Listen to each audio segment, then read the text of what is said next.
can turn the world on with her smile? Who can take a nothing day and suddenly make it all seem worthwhile? Well, it's you, girl, and you should know it. With each glance and every little movement you show it. Love is all around, no need to waste it. You can have the town, why don't you take it? You're gonna make it after all. You're gonna make it after all.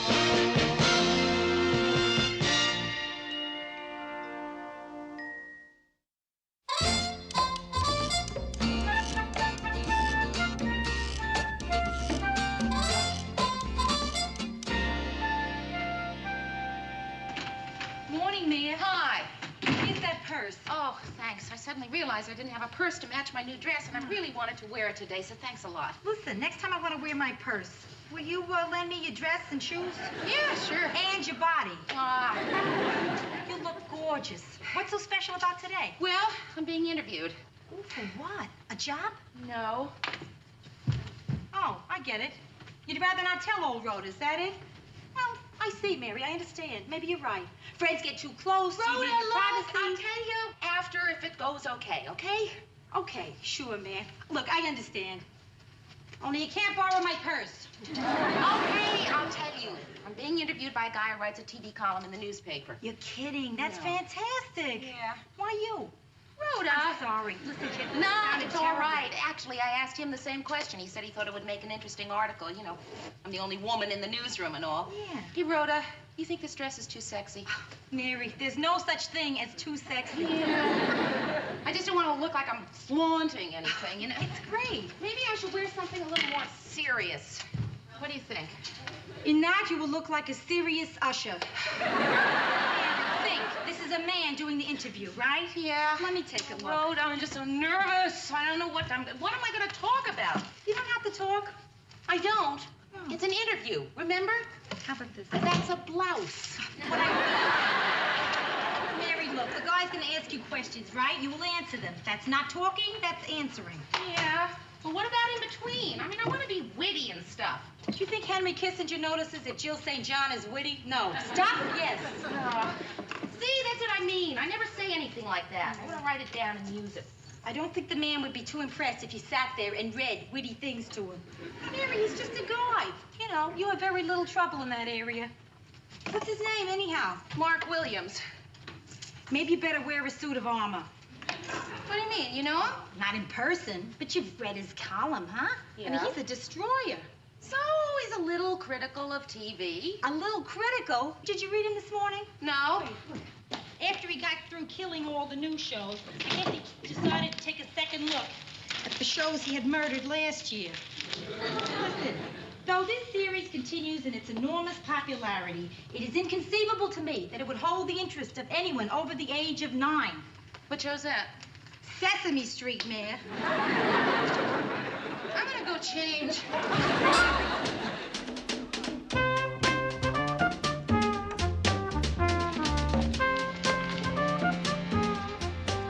Morning, Murray. Morning, Mayor.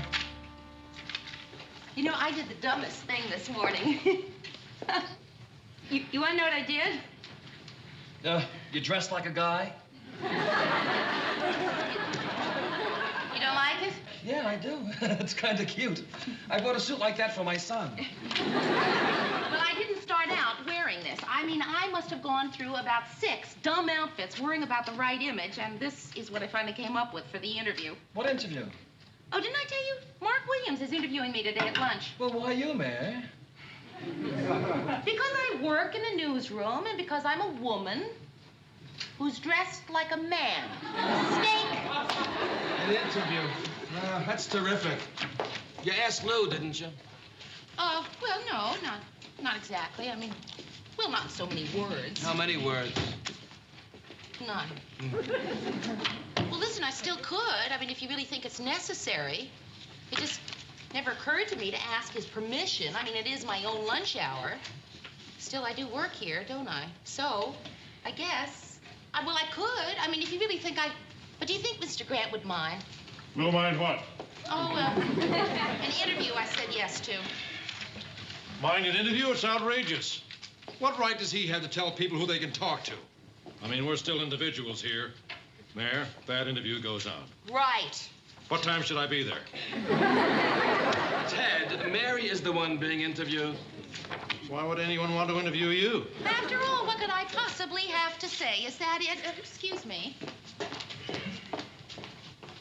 Mary's a little testy today, isn't she? Ted, didn't it occur to you that you may have insulted her? No. Oh, you mean, oh, well, I mean, after all, it isn't fair. She's not an anchor man. But then again, it's not her fault. That's right, Ted. So why don't you apologize to her? Oh, Mayor, I like your suit. Thanks, Ted. Say, Mayor, when is your little interview? Today at lunch. Oh. Why? Oh, I was just wondering, you might go to the same restaurant I'm going to, and I might be able to stop by the table, say hello, that's all. Where are you having lunch? I don't know yet. Where are you having lunch? I don't know yet. Where's she having lunch, Mark? She doesn't know yet. And they call this a newsroom. Look, Mary, I don't want to tell you what to do, but I really think you should mention that interview to Lou. You really think so, Murray? I mean, even though And fast before Ted thinks of it. Oh, come on. Oh, Murray, I can't believe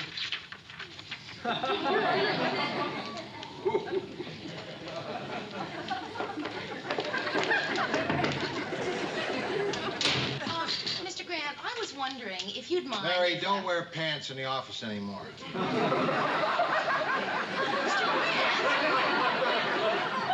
Grant? You're right. You're right. Listen to me.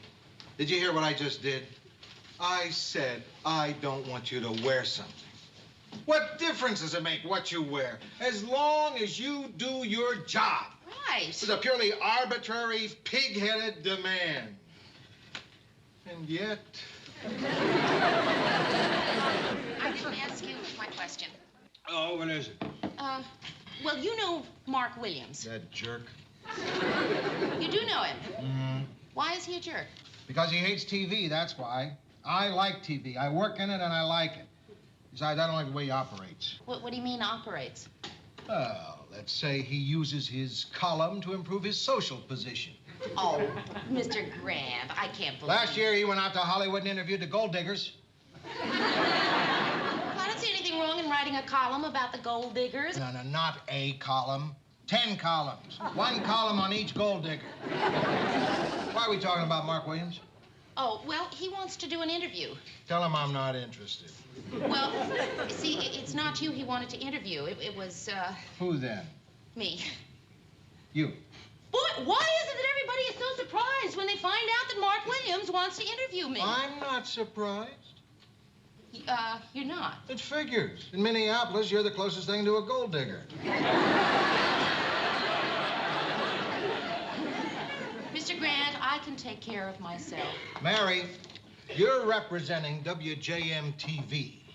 A man like Mark Williams delights in taking perfectly innocent little things you say and twisting them. Cancel him. Yeah, I better.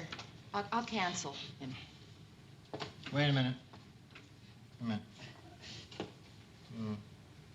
If you call and cancel now, he'll probably think I told you to. Yes. We wouldn't want him to think I'd do a thing like that, would we? No. We better go to lunch with him. Yes. Oh, you're not making too big a deal out of it. It'll be fun. You get your name in the paper, your folks will read it, they'll be proud of you. Oh, sure, have a nice time. Okay, thanks. Just don't say anything. Right.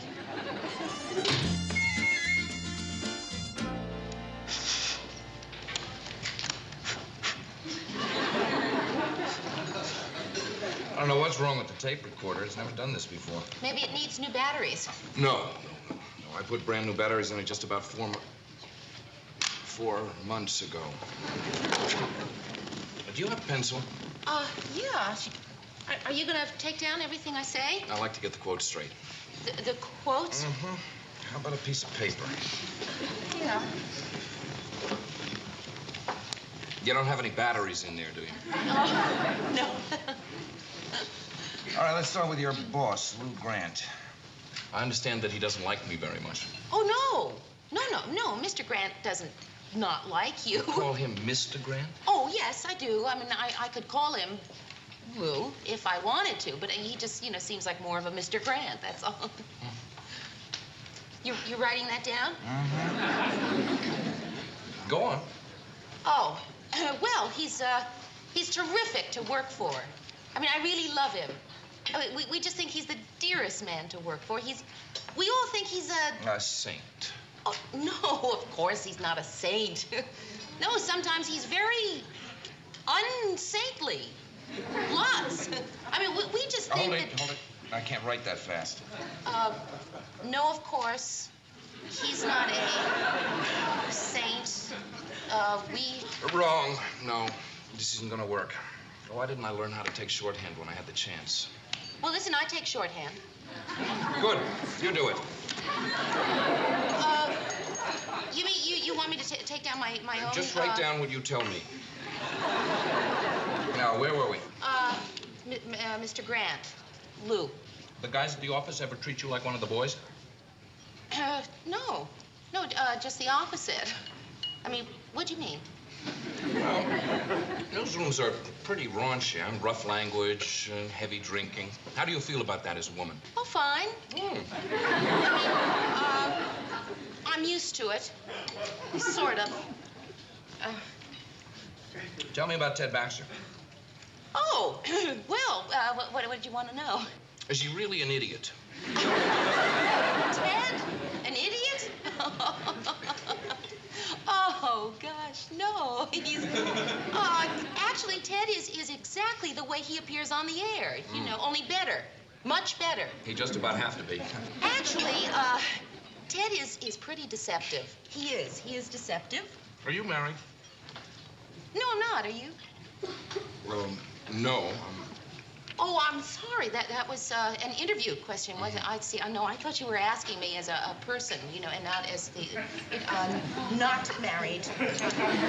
Well, maybe just a little bit of both it was.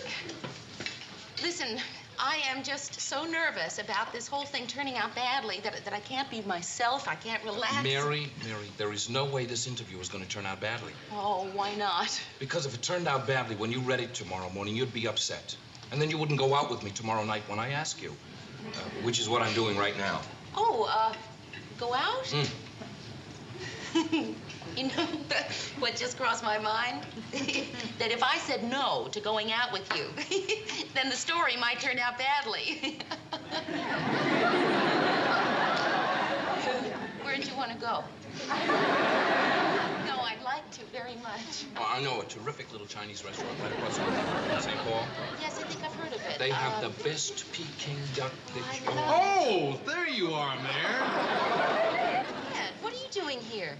Oh, well, Lou was looking for you, and I volunteered to go out to find you. Ted Baxter, anchorman. Mark Williams. Sorry, Ted Baxter, this is Mark. You'd better scoot along, Mayor. You know how Lou can get. Mark, I'm awfully sorry. Not at all. I know how it is when you're in news. Don't worry about the dessert. I'll eat it. Oh, the interview. Mary, I can't read shorthand. Oh, well, I'll type it up and send it to you. By 3 o'clock, okay? I have a deadline. Okay. I'll call you. Good. I sleep in the raw.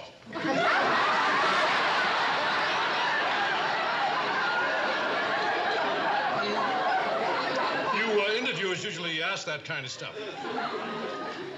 This isn't an interview. Oh, what do you say we do have an interview? Here, just speak right into there. It all started in a little 5,000-watt radio station in Fresno. Things were really tough in those days. I mean, really tough.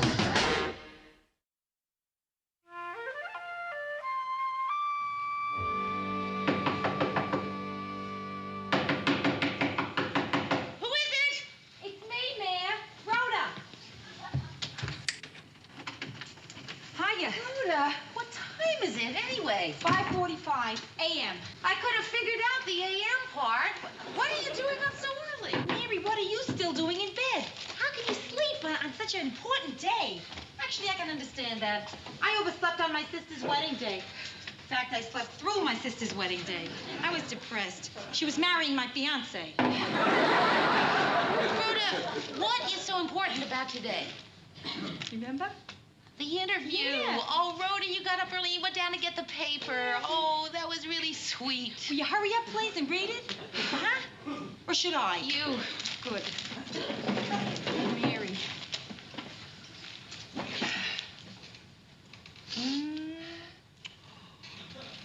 He loves you. Yeah? He Let me raves. see. Bringing a bright smile and infectious vivacity to her otherwise humdrum newsroom duties at WJM is Mary Richards, the best-looking thing to ever hit Minneapolis news. Yay. Oh, no. Best looking is a no-no. Lou Grant, who Mary still calls Mr. Grant after 2 years, is a tough boss, but still hasn't broken her indomitable spirit. Oh, no. Another oh, no. The hard-drinking Grant. Oh, Rhoda, this is just terrible. I mean, it makes it sound like I want to take over the newsroom and that Mr. Grant is some sort of... Oh, this is terrible. My whole life has probably been ruined by that one rotten article. Good picture of you, though. You think so?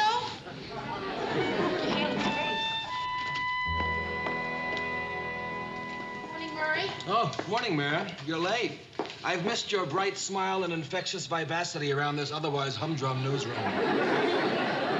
Murray, I didn't say that. Mary, I was only teasing. No one with any intelligence takes those TV column things seriously.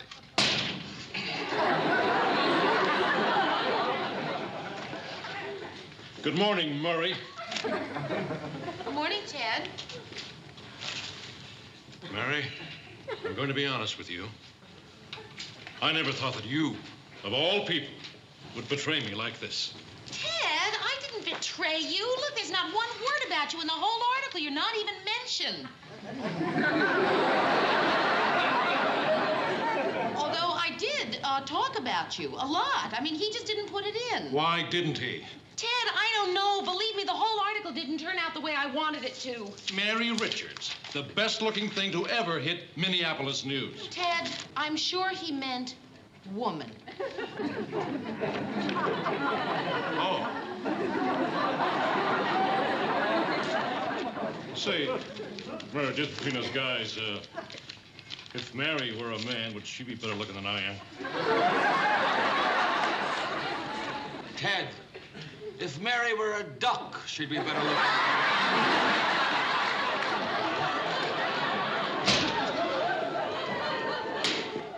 Morning. Did he say good morning or morning? Just morning. Come in. Mr. Grant, I can explain about that.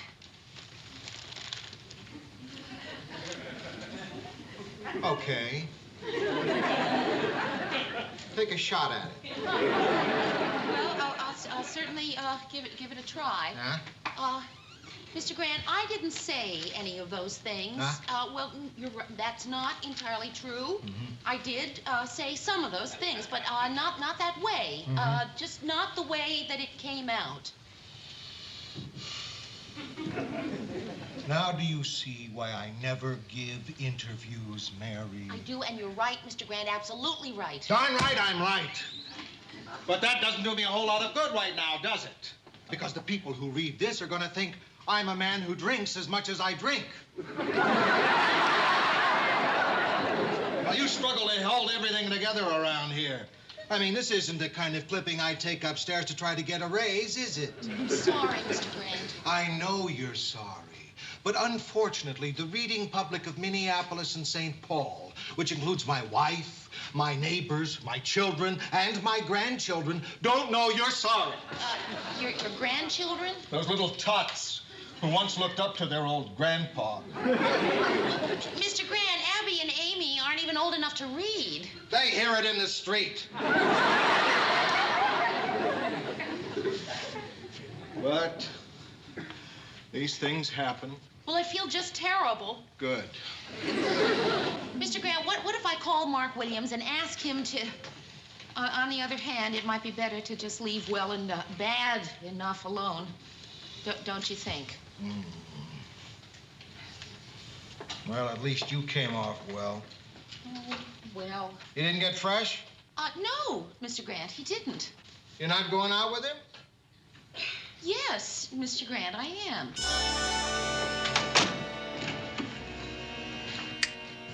Did I not tell you that was the best restaurant in all of St. Paul? You did, and it was. I'm just so embarrassed that Ted showed up. Mary, are you really sure that I can't make up for getting you into trouble at the station? Oh, no, Mark, really, I told you I'd just as soon forget it. Well, I just feel that I should do something. You already have. I had a lovely evening. So did I.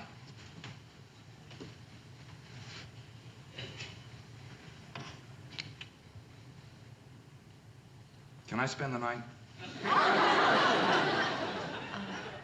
No. Okay, see you.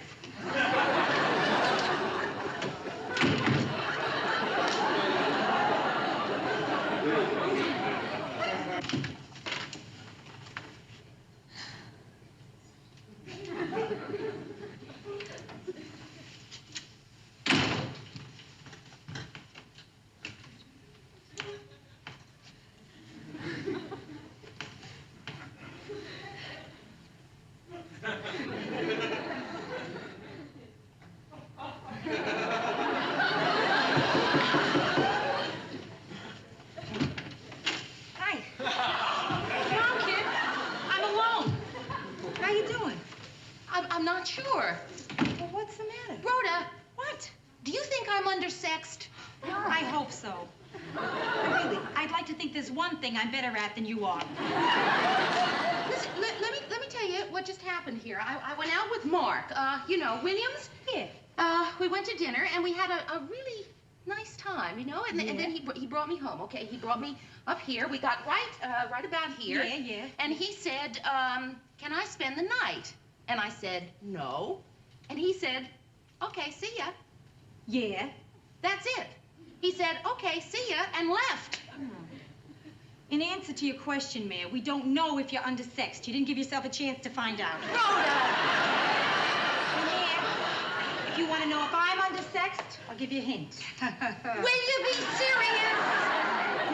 I mean, I hardly knew him. One date, just one date. Rhoda, tell me, what would you have done? With Mark? Yeah. Probably the exact same thing you did, kid. Really? Do I detect a note of surprise? No. It's just that it's purely a personal matter. Mary, I too have standards. Believe it or not. I do. I believe it. It's just that sometimes I think maybe I have overly standards. It's good what you did. I think he was testing you to find out what kind of a girl you are. Now he knows, and he'll respect you for it. And he'll call you as soon as he can. Hey, you really think so? No, but my mother does.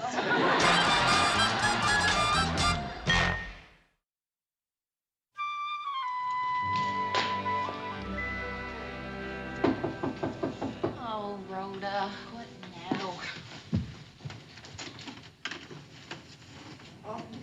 Thing is, you'd be surprised how many girls say yes when I ask them that question.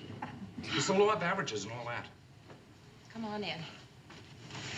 I certainly hope I didn't mess up a batting streak. Or... No, I just shouldn't have tried such a dumb thing with you. It was dumb, wasn't it? It sure was. How dumb? Oh, gosh, very dumb. Too dumb to ever consider going out with me again? No. Good. Now, you wouldn't like to change your mind No. Sometimes that works, too. See ya.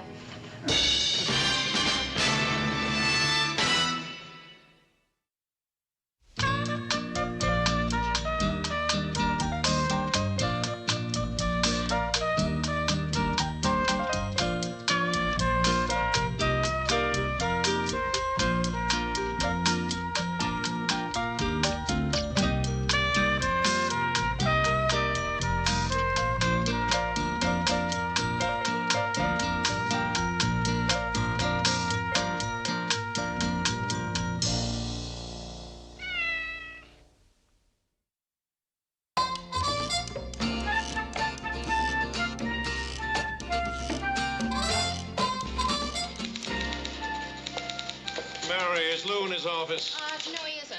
Good, I'll go right in then. Ted, you know he doesn't like anybody in there. I have to make a personal call. What's the matter with the phone in your dressing room? I think it's tapped.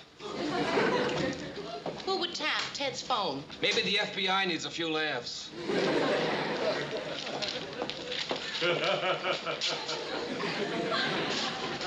Mary, you didn't let somebody into my office, did you? Mr. Grant, I am the associate producer, and I'm just a little too busy to keep people out of your...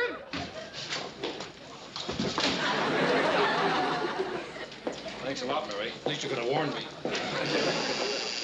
Oh, now if Mr. Grant starts shouting at me because I let Ted in his office, I am going to just scream. Don't let him. Right. You see the sign on that door? It says Lou Grant, not Rec Room. Mr. Grant, I am the associate producer here. I mean, I don't mind typing your personal letters and getting you coffee or straightening your desk. But if you want somebody to keep Ted out of your office, then I think you ought to hire a police dog. No offense. No. You're right. I'm sorry. Well, it's... But you won't have Lou Grant to kick around much longer. Mr. Grant, what's the matter? You haven't been, Fired? Worse. I've been promoted. promoted? Well, that's wonderful. To what? Program manager. Murphy just quit. It's a big move up for me and a lot more money. Oh, Mr. Grant, I'm so very happy for you. Mr. Grant, why aren't you happy for you? I'd be happy for me. With that money and this job. Oh, I'm sure you'd be very good in that job. Maybe. But up there, I'm really going to have to work at being good. Yeah, I think I know what you mean. Down here, you were good without even working. At it. But it isn't going to be easy, Mary. For example, my first job is naming my replacement here. Oh, yeah, that's right. Mhm. The new you. Mhm. Well, will it be anybody I know? Well, sure. You'll be glad to know that my new policy as program manager is to promote from within. Well, Mr. Grant, I just want to say that, I don't want the job. I didn't offer it to you, Mary. Oh. I'm considering everybody. Good. Because there are so many really capable people from, within who are capable of handling the job. Like who? Oh, well, Mr. Grant, I don't want the job. Not that I would, want you to think that I thought that you, were in any way consider,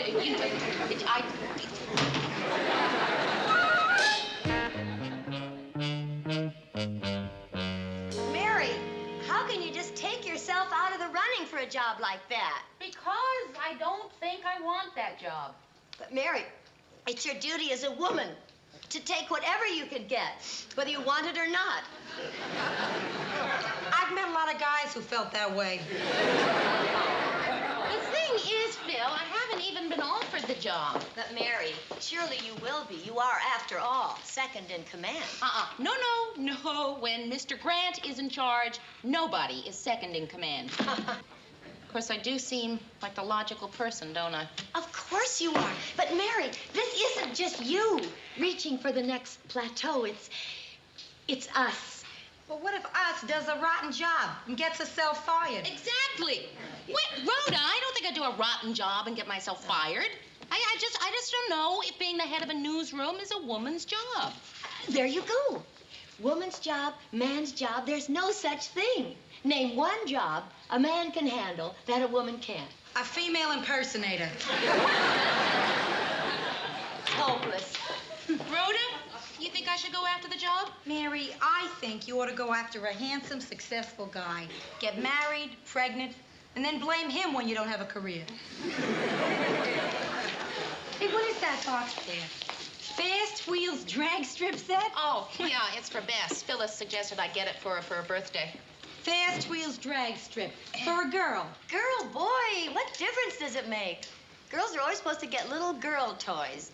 Dolls, play stoves, little dishes. It's all part of the plot to launch them nicely into their little roles as housewives. That's where I went wrong.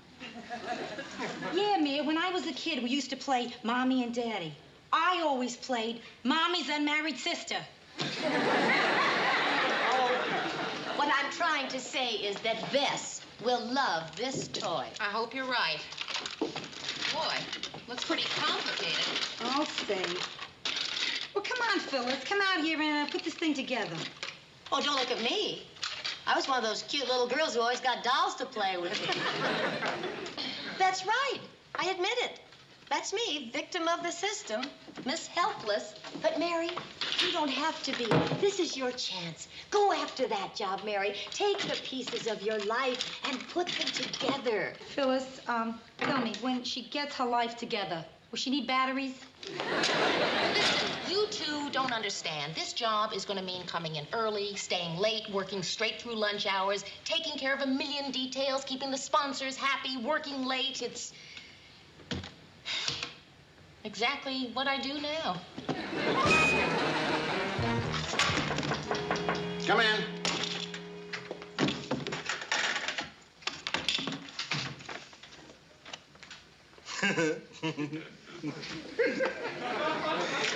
What is it, Mary? Well, Mr. Grant, it's about what I said yesterday. You know, about the job, My job? That's the one. Well, you'll be glad to know that you didn't get it. Oh. You're not glad. Well, no, it's just, you see, that I kind of decided that, I wanted it after all. Oh. Mr. Grant, did the fact that I said I didn't want it influence your decision? No. So, who did you finally pick? Murray? Murray? Mm-hmm. Murray, That's huh? right. Oh, great choice. Yeah, that's what I thought. Good. Mr. Grant, why wasn't I a great choice? Does it have anything to do with my ability? No, are you kidding? Oh. It's not because I'm a woman, is it? Of course it is.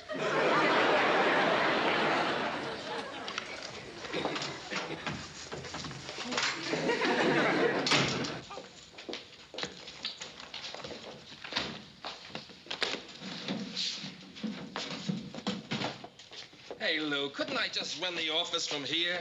Murray, you run an office from an office.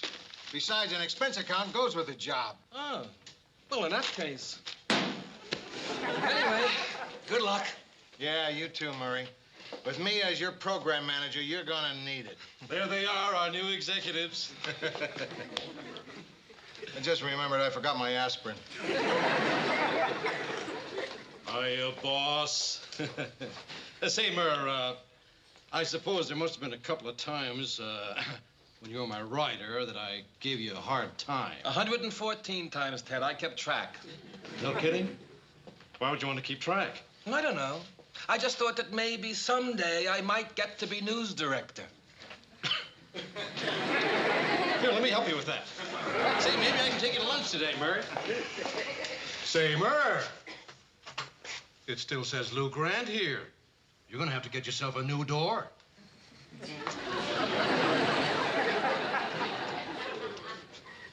You know, somehow, when you're leaving, those things Ted says can be really cute. Mary? Mary, say, you're not mad or anything, are you? No, of course not. Huh. You sure? Well, Mary.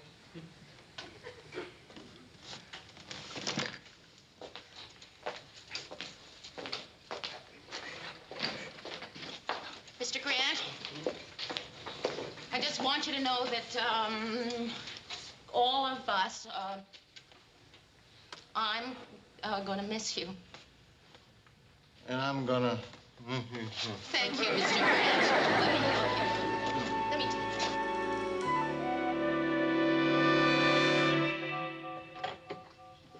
Well, Mr. Grant, Grant, it's all yours. Uh-huh. Uh-huh. Oh, wow, Mr. Grant. You looking for something, Mr. Grant? Yeah, my desk. It's right behind you. The desk has drawers. I need big drawers. This is a table. Well, Mr. Grant, that's all we've got. It's the uncluttered look. Maybe, but when I dump everything in here on top of there, it's going to look cluttered. Well, I can order another desk for you, Mr. Grant, with drawers. No, that's okay. Well, anyway, you've got lots of cabinet space. I'll just put everything away for you. Almost everything. I like to keep this close by. Right here in my bottom drawer, of which there is one. Mr. Grant, you've got a wet bar right here. That far, huh?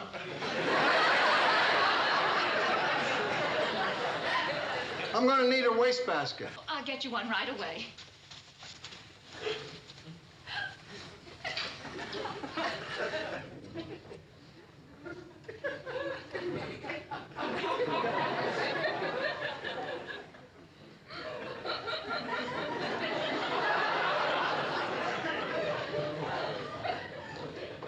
Mr. Grant, are you going to be all right? Yeah, fine. Well, I better be getting back to the office. Don't want Murray to get mad at me. Uh-huh.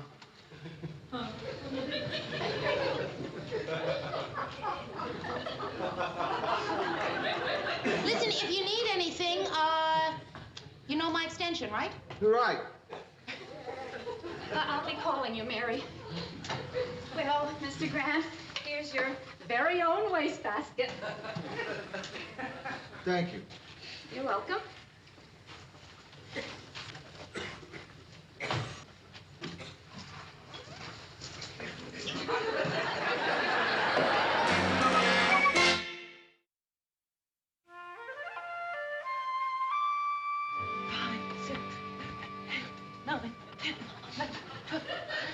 Oh, I'm so glad I heard you girls thumping up here. The minute I heard you thumping, I came right up. Oh, so much fun doing exercises together, don't you think? 30, 31, 32, 35.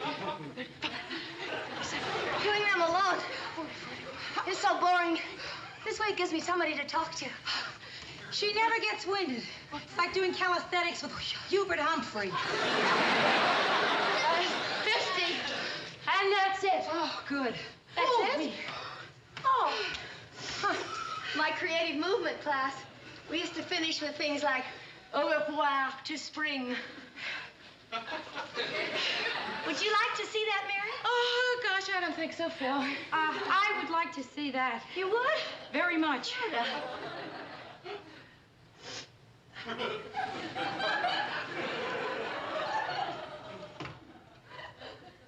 I can't do that one. Au revoir to spring. No, for that, I need 2 men and a rope. That's true of practically anything. I know. The birth of a flower. The birth of a flower.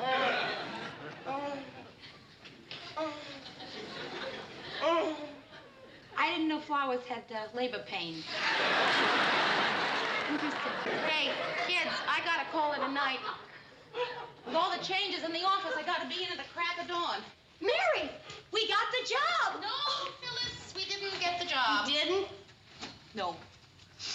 Mary. Phyllis, I know exactly what you're gonna say. So do I. Goodbye, Mary. Hey, Rhoda, What?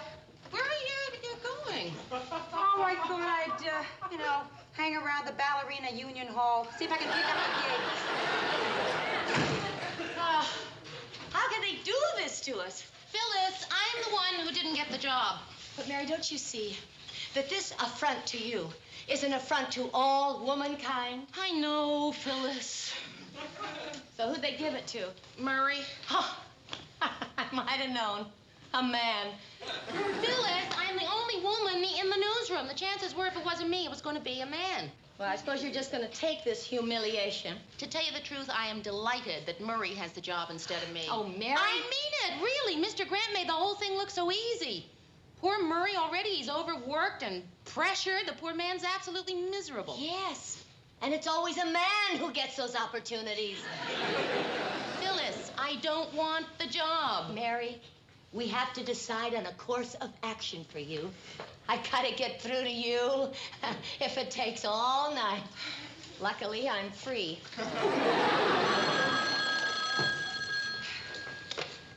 Hello? Oh, hi. Well, it was really wonderful. No, really, it was a wonderful evening. Well, listen, it's kind of hard to talk right now. Oh, you go right ahead. We can discuss this later. Thanks, Rhoda.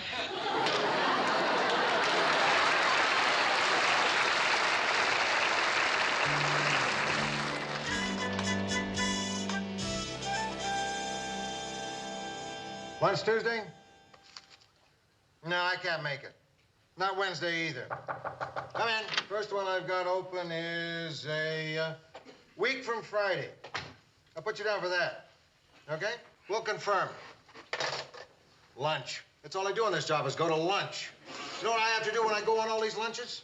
I have to eat lunch. What about a drink, Murray? Thanks, I could use one, Lou. What are you drinking, Mary? Oh, I'll have a Mai Tai, unless you're out of gardenias. Good to see you guys. It's good to see you, too. Listen, I'll just have a Diet Cola if you've got one. I got everything. Scotch, Murray? Great.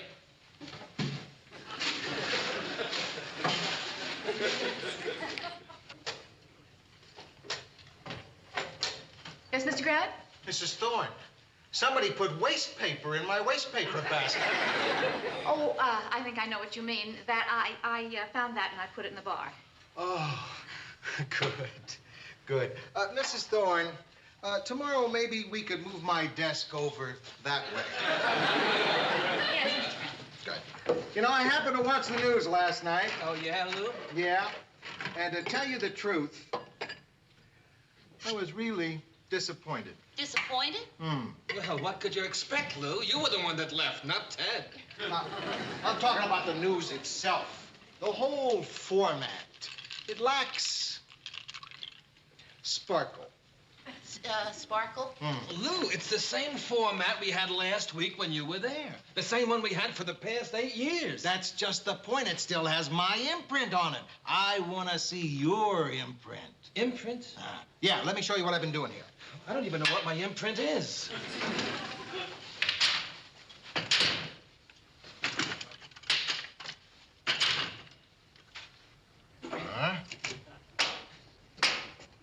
Here's the 6 o'clock news. From now on, it's gonna be on at 5 o'clock. 5 o'clock? Yeah, what do you think? I think we better change the name. It's called counter-programming. Every other station has the news on at 6 or 6:30. We move Chuckles the Clown to 6 o'clock. We move our news to 5 o'clock. That way we beat them to the punch and get a whole new audience. How does that sound? Terrific. That way we can all get home an hour earlier. You know, my wife is always Mr. Grant, complaining. it's so great an idea. How come nobody ever thought of it before? Somebody did. Oh, who? Me. But that's when I was down there and couldn't do anything about it. Now, I'm up here. And I can do something about it. That's what I mean about leaving your imprint. Well, Mr. Grant, Murray has lots of ideas. Great ideas. In fact, we were talking about them just today. Yeah, like what? You know. Oh, which one? Well, anyone. They're all good. Oh, well, Lou, here's one that we sort of like. Now, look, the news is, well, really like a newspaper, you know? I mean, you got the hard news, you got sports and features. But the one thing we don't have is a comic section. So we were thinking that maybe we... That wasn't the good one that I was thinking about. What one was it? You know. No, I don't know, Mary. Murray, the film clips? The rear projection? Oh, no, I didn't like that one. Murray, you did. You loved it. No, I didn't like Murray, it. don't you remember? Mary, I said I didn't like that one. Now, look, Lou, here's something just off the top of my head. Now, I heard about this new show they have in L.A., where the anchor man works in front of a live audience. Near the end of the show, they could ask Ted questions, and he could answer. Forget it, Lou. It's a lousy idea. Murray, you misunderstood me. I didn't mean you had to leave your imprint right this minute. Excuse me. Yes? Children's programming meeting. Can I see him later? Yeah, I know. Everything's important. All right. I'm sorry. I forgot. I've got this important meeting. Oh, that's all right. Mary, here's that diet thing you wanted. Oh, no, that's okay. No, Mary, I want you to have it. You know, to go. Thank you, Mr. Grant. Sorry, I forgot about our meeting, Chuck. Come on in. Good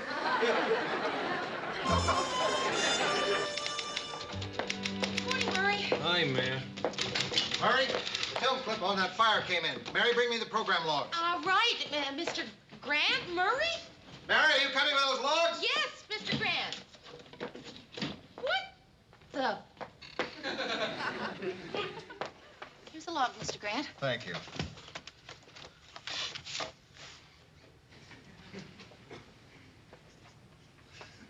Don't you want to know what happened? Yes, I certainly do. Want some coffee? No, thank you. A Mai Tai? No, Mr. Remember those great programming ideas I showed you? Yes? Well, I showed them. And they didn't want to use them? They don't want any new ideas. They just want me to sit behind my desk and look like a program manager. Take the money and smile. That's not me, Mary. No, sir, it certainly isn't. I don't mind taking the money, but that smiling was killing me. I had to smile through everything. Remember that meeting with Chuckles the Clown the other day? Yes? We were smiling at each other all the way through it. Then I realized that his smile was painted on. Yeah. At least I finally got them to do something up there. What's that? I got them to fire me. Terrific. And then I got them to give me my old job back.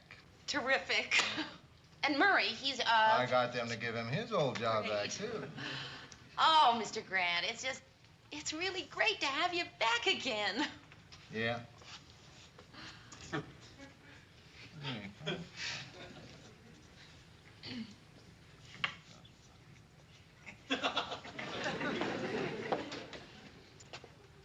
Mr. Grant, if it's worth anything, I just want you to know I think you're the best program manager the station ever had. They'll never see my like again. Mr.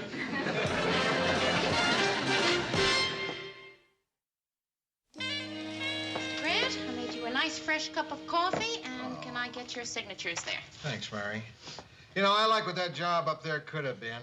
But I missed being down here. I missed your coffee. I missed the pressure and the deadlines. I especially missed my lower drawer. There's one thing I didn't miss. Murr, here's that buck I owe you. You're not Murr, you're Lou. What are you doing in Murr's office, Lou? This isn't Murr's office. This is my office. Murr is out there, working. Yes, he is. And you're here in your office, aren't you? That's right. Must have dozed off there. This must be yours.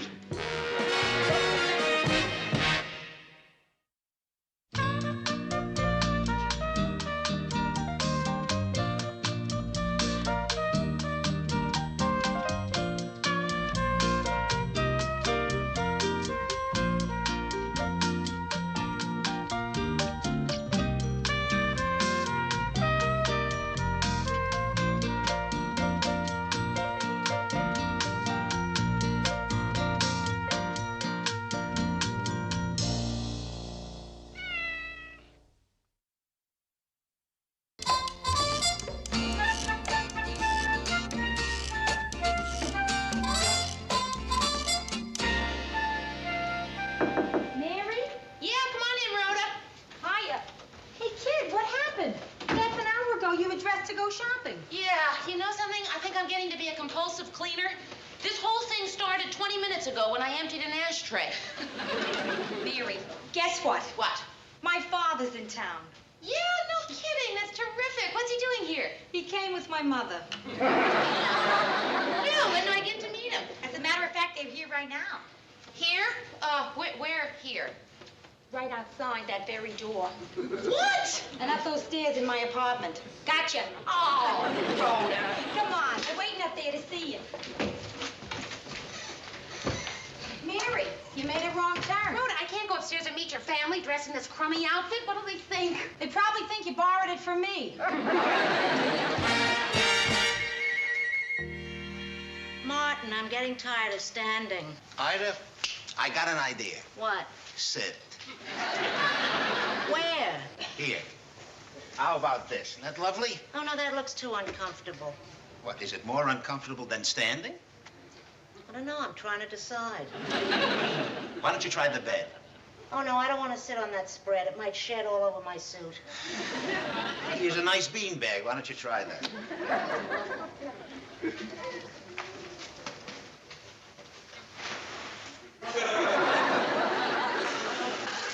Mrs. Morgenstern!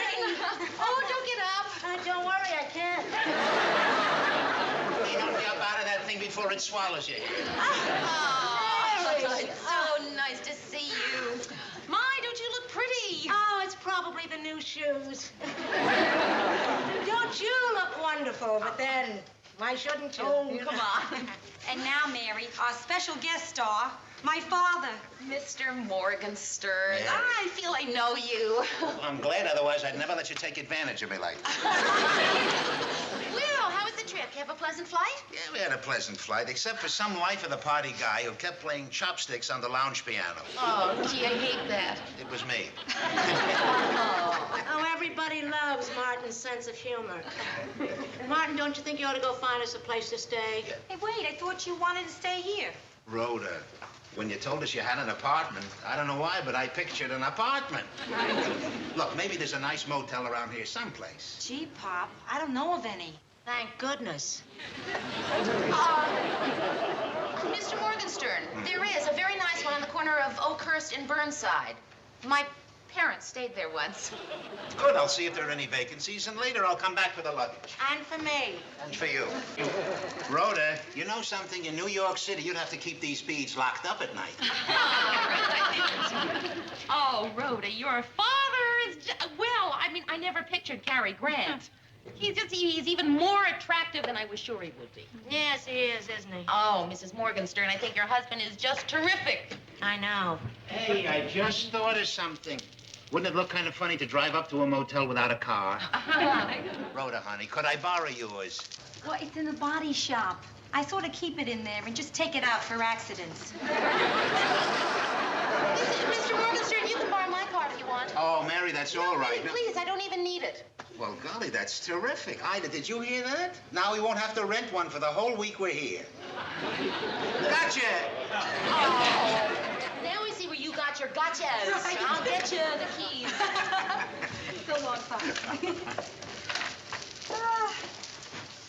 Rhoda, Yeah, Ma. I have to tell you, your father and I coming to Minneapolis, it isn't just a pleasure trip. You're telling me.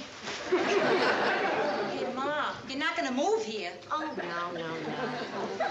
Rhoda, you may have noticed in the past 10 or 20 years that your father and I aren't getting any younger. I mean, some people have told me that I have matured, gracefully. But your father, I mean, nobody tells me I look like Cary Grant. Mom, what is it you're trying to say? Well, Rhoda, our marriage is on the rocks. You're talking ridiculous. I don't believe that. If your marriage is on the rocks, how come you and Pop are in here acting like nothing is wrong? He doesn't know. Wait. How could he not know? Rhoda, I've been keeping something from you. It's very difficult to tell you this, Rhoda, but there's another party. Another party? You don't mean you and... No, him and... And he doesn't know? He doesn't know I know. Oh, I refuse to talk about this. Could I make something like this up? Yes, you would. And I'm not going to discuss it any further. That's all. It's too dumb, Ma. Don't come in here and tell me that my father is fooling around. Who's fooling around? He's dead serious. Believe me, Rhoda, a woman knows the signs. The signs. Ah, come on, Ma. What signs? Like taking me out to dinner and bringing home flowers. Ma, listen. I want you to stop this talk. I'm telling you, I don't want to talk any more about it. Rhoda, you've got this all wrong. It's not his fault. When people spark to your father, especially women. Well, even Mary did it. What kind of proof have you got? For 33 years, that nice Mrs. Edelman that worked with your father? Yeah. Well, now all of a sudden, a nice old lady is not what he wants for a secretary. Now he has a 24-year-old girl with blue eyes. What happened to Mrs. Edelman? She died. Mom, listen to me. I don't want to discuss this any further. All right, don't. Don't believe me. No. Don't lift a finger to help. No, I won't. And after the divorce, don't feel guilty.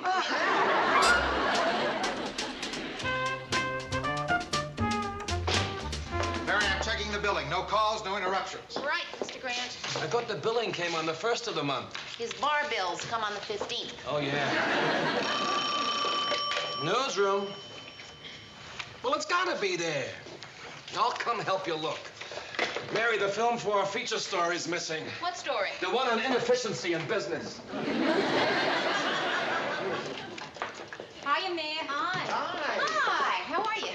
Stopped. I made lunch reservations in 2 restaurants. Well, welcome to the WJM newsroom. Golly, why isn't anything the way you picture it? You know what I expected here? 30 or 40 reporters, a dozen copy boys. Spencer Tracy is the fighting editor. Oh, well, that's because everybody's at lunch. Except us. So that way I can show you around without disturbing anyone. I mean, that is, if you're interested. Interested? Oh, we love studio tours, don't we, Martin? Oh, look, that one in Hollywood, that was really something. Oh, yeah. First you get on this little tram, and it takes you around to the dressing rooms of the stars, and then the stars come out and say hello to you. That's right. And the show they put on. I'm telling you, these stuntmen are falling out of trees, out of buildings. All of a sudden, you're on a boat, and there's a torpedo coming right at you. And suddenly, there's a big explosion. I'm telling you, you'd swear it was the real thing. It is the most fantastic thing I have ever seen. Now, Mary, give us your tour. Well, this is the newsroom.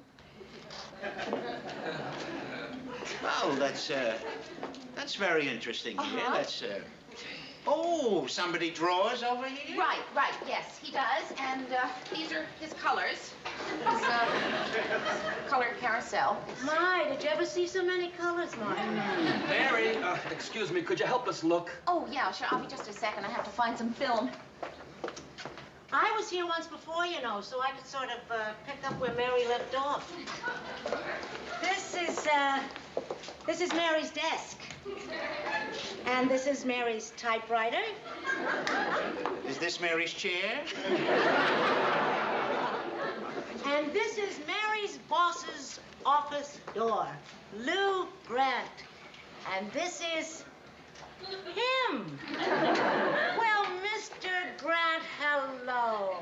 I didn't think we'd catch you here. I thought you'd be out to lunch, but it's nice to see you're here. We were just looking over your little newsroom.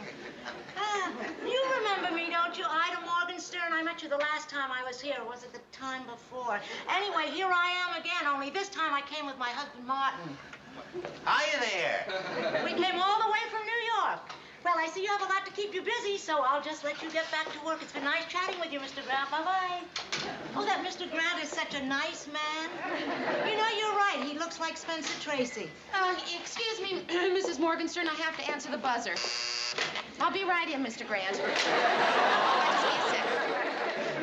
second. Isn't that Mary efficient? She heard that before it even buzzed.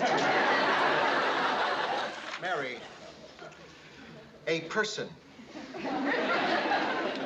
just opened this door and spoke small talk to me at some length.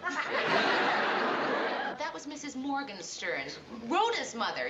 You might have remembered meeting her. I might have remembered, but I didn't. I thought maybe she was somebody important. But now she turns out to be your friend's mother. I'm sorry, Mr. Grant. It won't happen again. Excuse me. Rhoda, I'll be out in just a minute. No, I gotta do this, ma'am. Is she in trouble because of what just happened?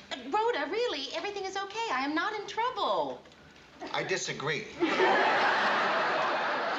Now listen, Lou. It was my mother, so if you're gonna yell at someone, yell at me. Okay. Rhoda, this is a newsroom. I have work all over my desk. I can't have people barging in here and interrupting me. And I do not enjoy being one of the high points of interest on the guided tour for visiting parents. Do I make myself clear? I can't believe you took me up on that offer. You have anything left for me? No, that did it. Mary, I am sorry. I do crazy things when I'm hungry. It's okay. Listen, we can go to lunch now. Oh, good. Where is your mother? Oh, I don't know. She must have wandered off somewhere. Mary, we found the film. Oh, great. Where'd you find it? I didn't. Your mother did. It's just a matter of knowing where to look. Well, we can go to lunch now, Mrs. Oh, Morgan. where's Martin? He went to the men's room. You're welcome.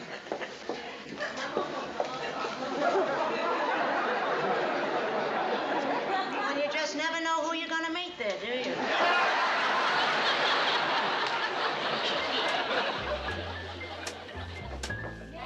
Yeah, come on in, Rhoda.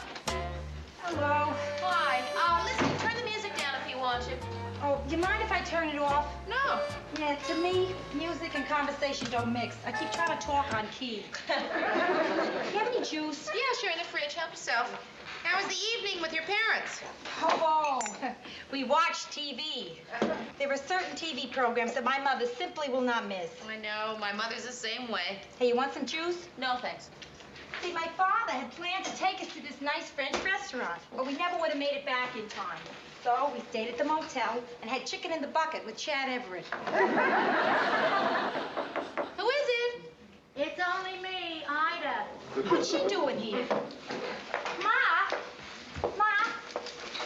What are you doing? It's over, Rhoda. I left your father. The marriage is finished, but it's all right.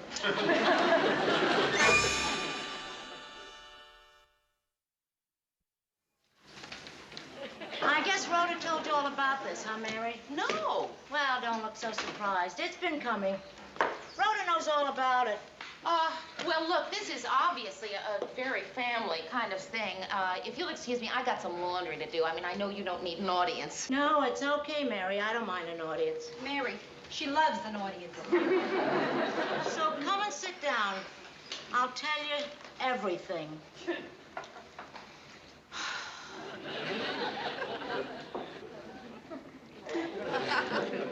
Ma, you're not telling us anything. What happened?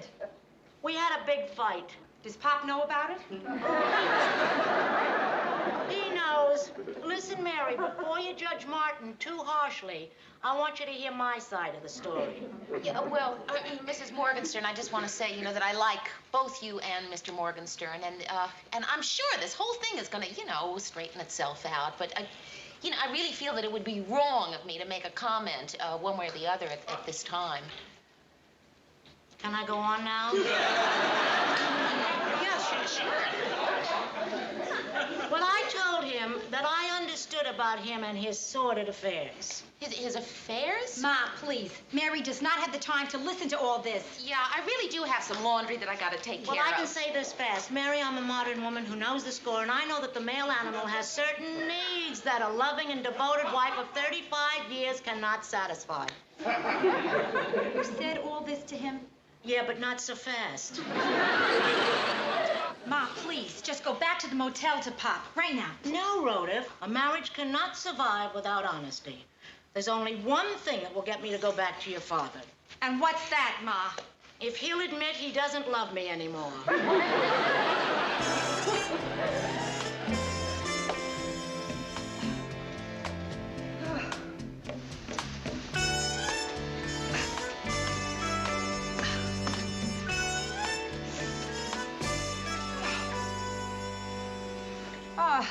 this is the worst night I ever spent.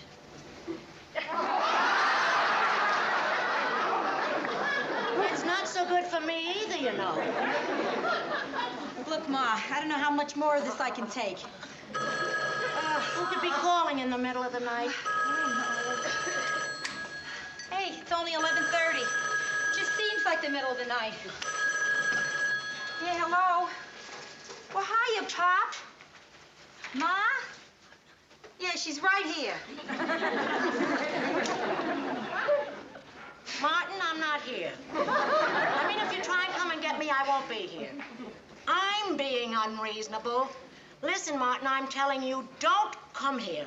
Don't you come here. If you insist on coming, it's freezing out, and I put your wool sweater in the second drawer. I gotta hang up now, but I'm telling you for the last time, don't come. Don't come. He's coming, isn't he? Of course. Why shouldn't he come? Who is it? It's me, Ida. Mary, I need a hideout. A hideout? My husband is coming over, and I don't want him to find me in Rhoda's apartment. Come on in. I won't forget you for this, Mary. Oh, you're getting ready to go to bed. No, it's okay. You go ahead. Go to sleep. Just forget about me. What'll you do? I'll just sit here in the dark and try to figure out where it all went wrong. That's him. Where can I hide? Who is it? It's me. That's not him. It's Rhoda. Don't let her in either. She'll squeal on me. Mary, I am so sorry about this. Ma, what are you doing? I want your father to be happy, and the only way he can be happy is if he's free of me. He'll never be free of you. I should know. Ida! Rhoda! That's him. Shh. What? Shh. Pop! Pop, she's down here. She did it again. Where is she? Ida, what are you doing? Going to the bathroom. Don't lock yourself in my bathroom, Mrs. Morgenstern. Did she tell you what this ridiculousness is all about? Yeah, Pop, we both know. Rhoda, honey, I don't know what it is with her. She's so touchy lately. She's so hard to handle. Mr. Morgenstern, I bet I know what it is. I'll bet you Mrs. Morgenstern is just going through A change of life. Right. She went through that 10 years ago. Maybe she's changing back. You're sitting there watching the news, and all of a sudden your mother is telling me she knows I'm having affairs and that she understands. Listen, if you'll excuse me, I have a few things I have to wash out, but I can't right now. Hey, Mary, listen. You know Ida. You're a very objective third party. Can't you reason Mr. with her? Morgenstern, I don't think I ought to. As I said to Mrs. Morgenstern Look, earlier... Tell her I'm not having any affairs for her to understand or not understand. I think she heard. No, I didn't. Ida, where are you going? California. What, in your bathrobe? You're going to California, please. Sit down, huh? Come on. Let's talk about this, frankly. Talk. All right, let's talk. Good. At last. Mary, there are some things that are too private to discuss in front of strangers. Don't you have some laundry to do or something? Yeah, sure, I do. Ma! What are you doing? Is that any way to talk to Mary? Go upstairs and use my apartment. I don't want to. Why not? It's nicer here. Perfectly all right. I'll make good use of the time. I gotta go to the laundromat anyway. The laundromat is closed, ma'am. Come on upstairs with me. Hey, I just got one thing to say. If there's a custody battle, when they bring me into the courtroom, I refuse to run into the arms of either one of you. Ida, come on. Let's talk about this thing intelligently. Yes. My slippers. I forgot my slippers. Come on, Ida, let's sit down and talk. Come on, like two people.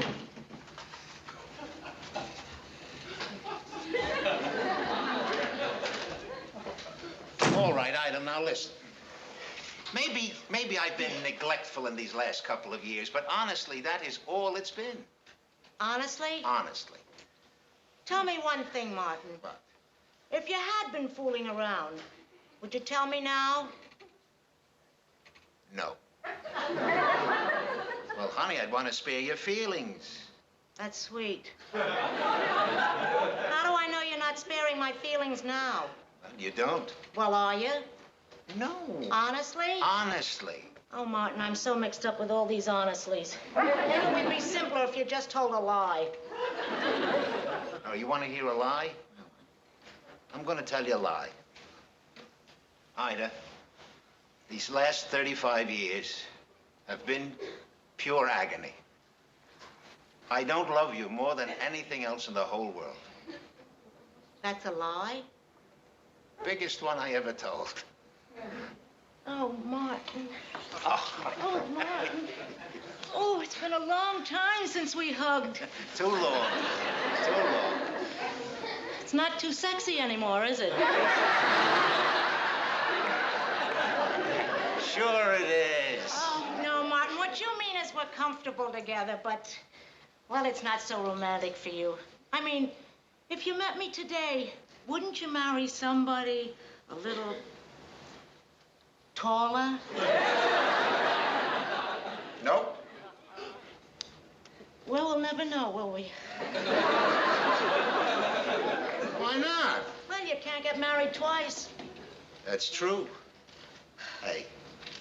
Hey, why not? Listen, there's no law against it. Ida, come on, let's get married again. Again? Listen, they renew leases, don't they? They pick up options. Look, we've been married for 35 years, honey. It's time we renewed our lease. Renewed our lease? Yeah. Oh, Martin, that's so poetic. Oh, wait.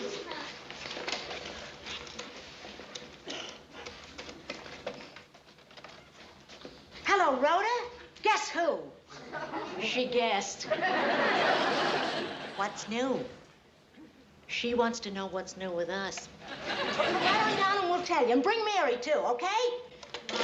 Hey, did you hear that? She was anxious to know what we were doing, and I said to her, what's new?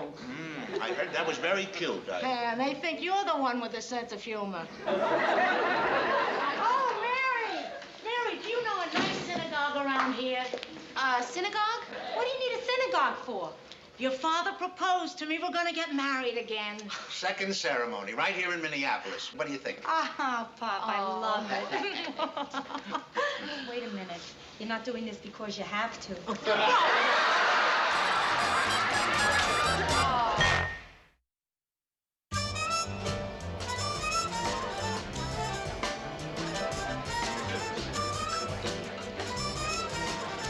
Here we are, Mr. Grant.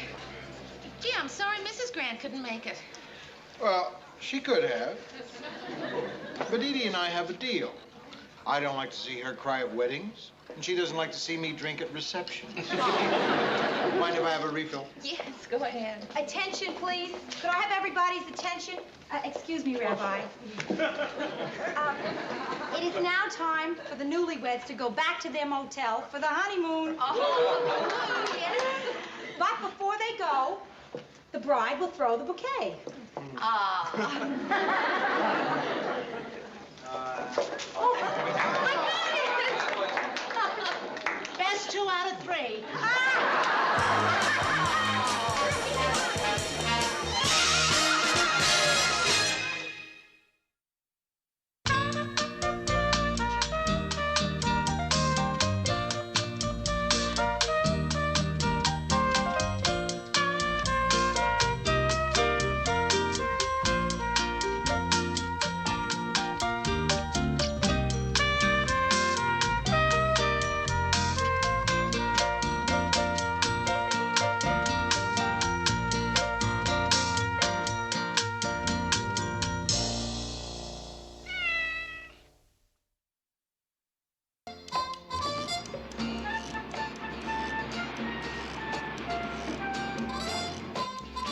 Morning, Mayor. Hiya. Boy, it's really coming down now. Yeah? Wish I was going to Las Vegas with Lou today. Oh, yeah, he's really looking forward to it. Yeah. Kind of cute how excited he is. There's no question about it. Lou has never been cuter. Murray, Yeah? I just heard from the Weather Bureau. They just closed the airport. Lou is not going to Las Vegas this afternoon. Oh, Gordy, why today? Hey, why does everybody always blame me for the weather? I'm not snowing. I know, I'm sorry. It's just that Mr. Grant's been planning this trip for 2 months. Poor Lou. Good morning. Oh, hi. What's everybody looking so down about? Oh, nothing. No, nothing, really. No, we were just talking about you. You know, not that depressed us. We were just, talking about your going to Las Vegas. Yeah, that'd depress anybody who had to spend a weekend in cold, snowy Minneapolis while I lie around a pool in warm, balmy Las Vegas. Got your luggage all packed and everything, huh? Mm-hmm. Going directly to the airport from here, catching the 3 o'clock plane. I can hardly wait. Newsroom. Just a moment, please. Mr. Grant, it's for you. Las Vegas calling. Oh, that's probably Mike Cooper. He and Jack Dunn couldn't wait either. They flew out last night. Oh, Hi, Mike. You're calling from where? By the pool? By the pool? Bring me some coffee, Mary. He'll be right with you, Mike. Maybe the airport will open up again about 3. Just for a minute. Just long enough for one plane to just... You didn't. Oh, boy. Mike, I can't ask you the next question I was going to ask because Mary just walked in. So you answer it without my asking. No kidding? Oh, man. Yeah. All right, okay. I'll meet you at the pool in 7 hours and 36 minutes. Yeah. They haven't been to bed yet. Well, what with Hoover Dam and all those museums?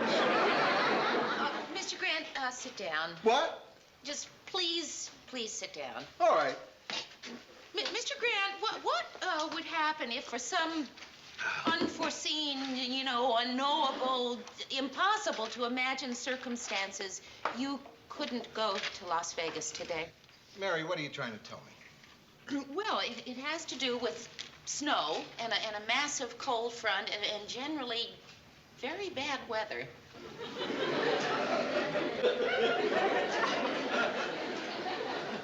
Yeah?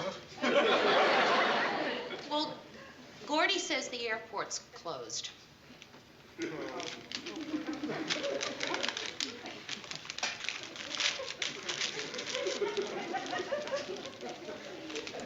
Get him in here.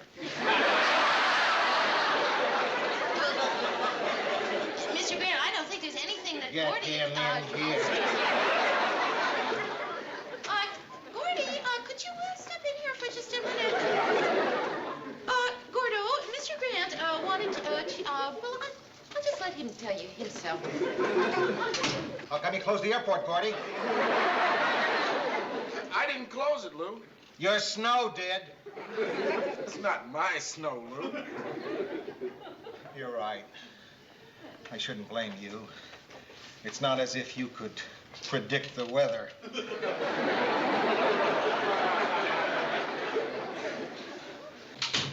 What'd he say? Well, what could he say? He always thinks of something.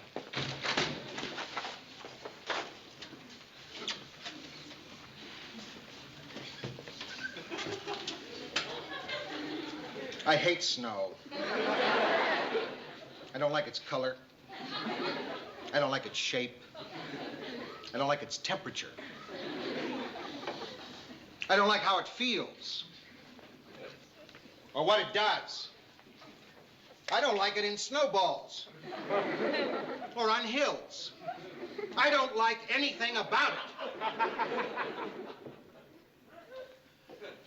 It's a soft, wet, white, mushy, melting, freezing mess! I hate snow as much as I hate anything in the entire world. Hi, guys.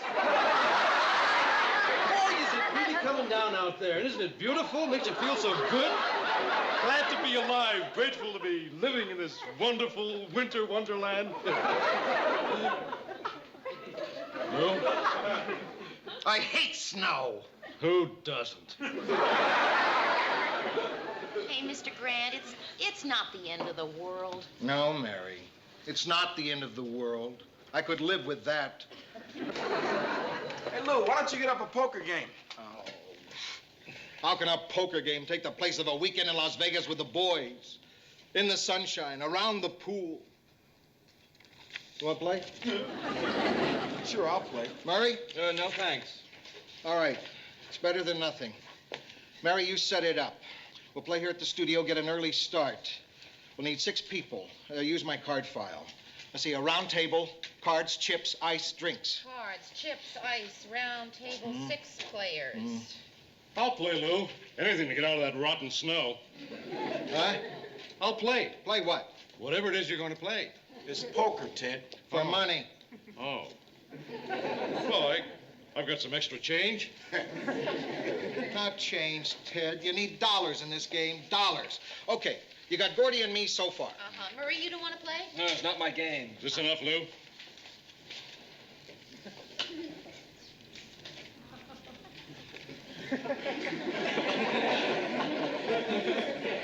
That's enough.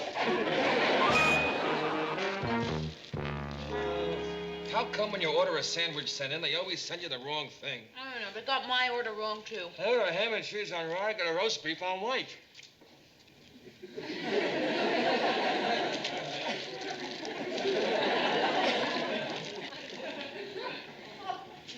I think it's clearing up. Maybe the airport will... Grant. I know.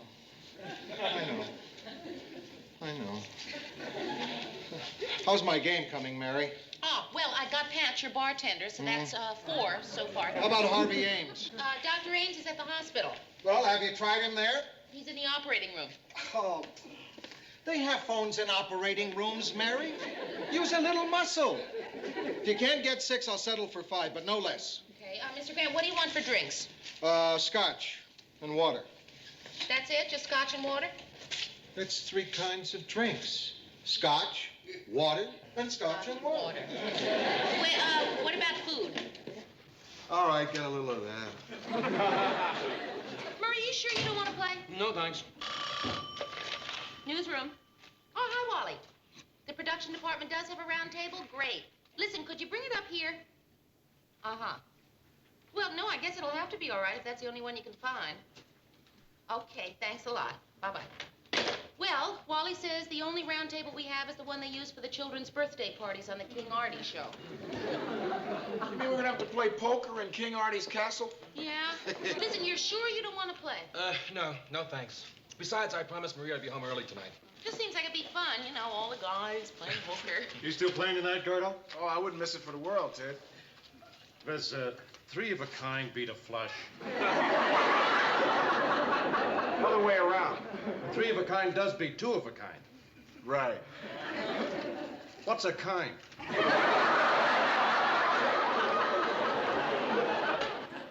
All right.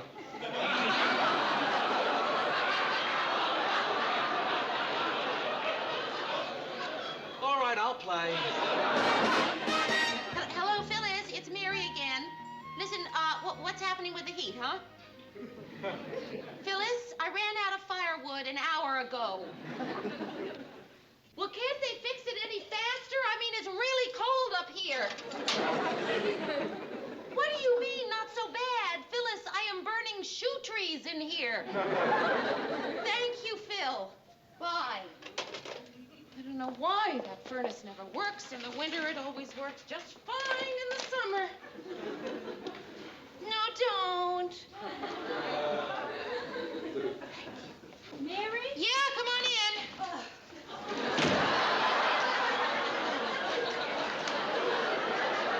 Mary, I was in bed, right? Then I started to feel all warm and relaxed, like I was falling asleep. And what's wrong with that? Then I remembered.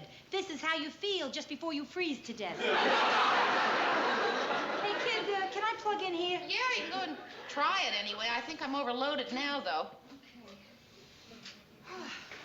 Hey. Oh, the wiring in this building is only a little better than the heating system.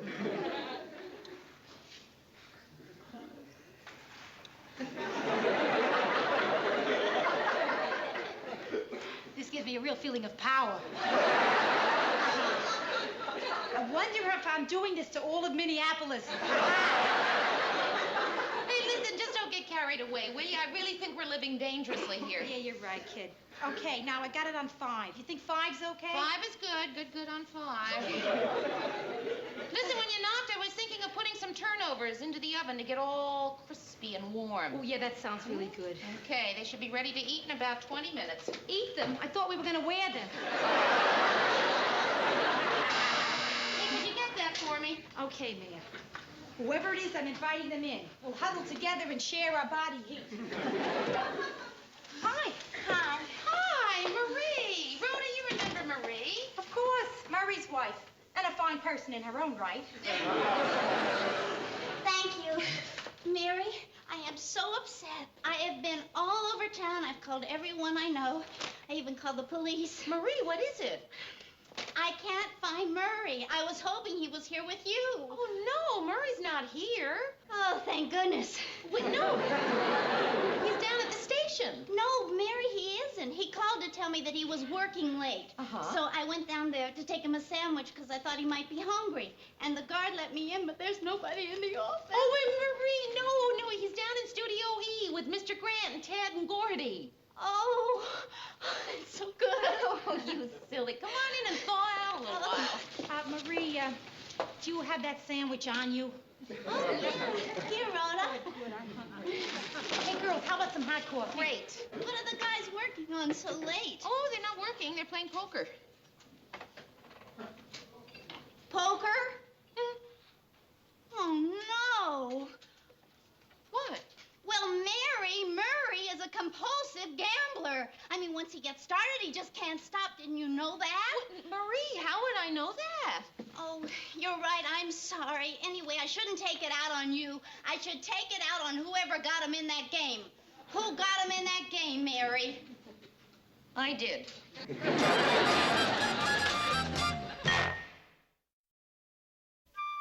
Your deal, Pat. Hey, this is fun. Why don't we do this every night? Who didn't, Annie?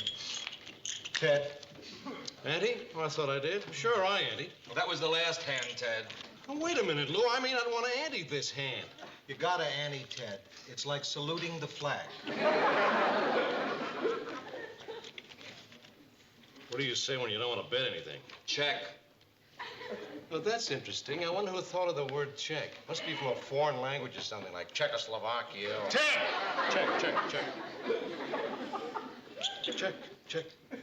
Check. Check. Open for $1. I'm in. I call. Not this time. Not this time. You should try playing, Ted. Maybe you'll enjoy it. Just bide my old time, I'm in. 2 cards. 2 cards. 1. 1, 3. 3 and 2 to the dealer. Don't tell anyone, honest. You let Murray look.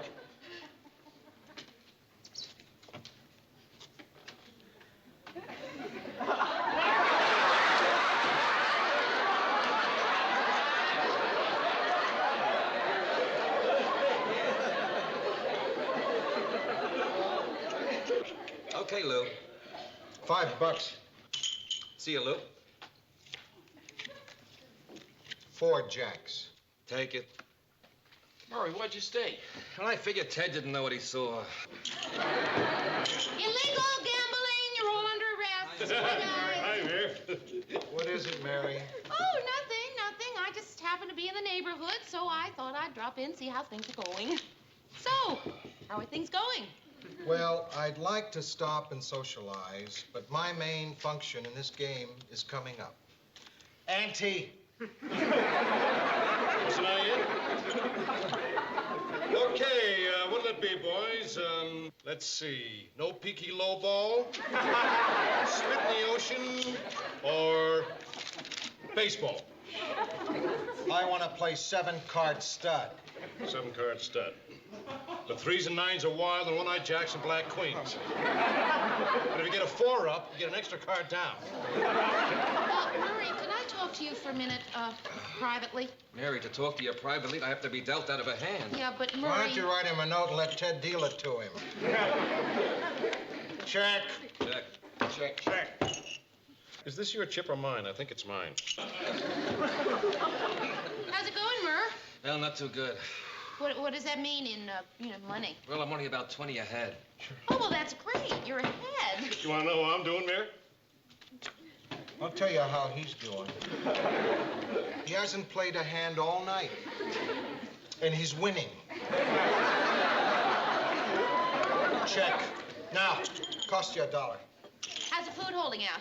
Fine. Nobody's touched it. Hey, I'll tell you what we do. Why don't we all go out and get some pizza?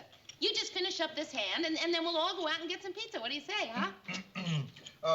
I have a better idea, Mary. Why don't you go out and get a pizza and take it home with you? Bet. I bet $1. Murray, would you like a lift home? I'd be happy to do that. I'm going right by. I can take you right to your door. I could do that. I would. Murray, I would. You're banished from this kingdom. Murray, are you sure you don't want to lift No, thank you, Mary. home? No, thanks. Say good night, Mary. Good night. Good night, Mary. Good night, Mary. Hey, who's gonna bet? There's so many wild cards, I don't know what I got. Fold. All I got is 6 10s. Take it. Murray, listen, I was thinking... Good night, Mary. Deal for me.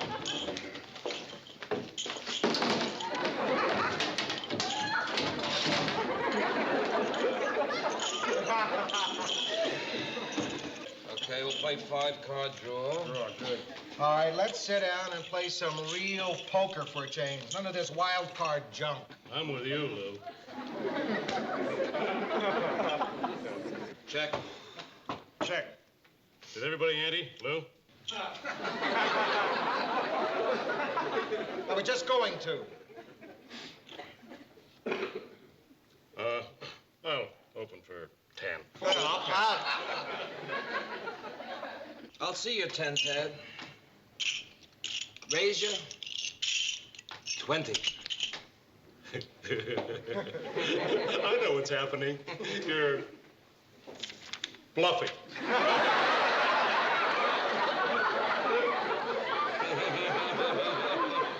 It cost you 20 to find out. I think I'll take my 10 back.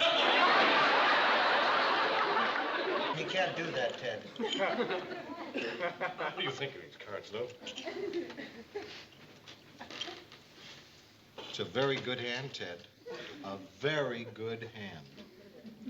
You could win big with that hand. Okay, I'll call you 20. Now raise it 20. On the other hand, you would lose big.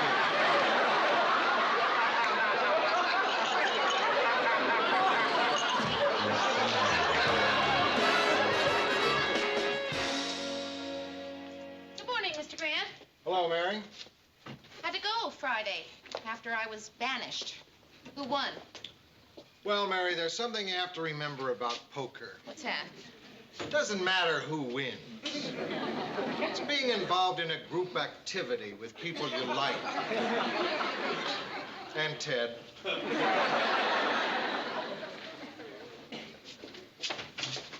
Morning, Mayor. Morning. Mr. Grant lost, didn't he? A little. About $45.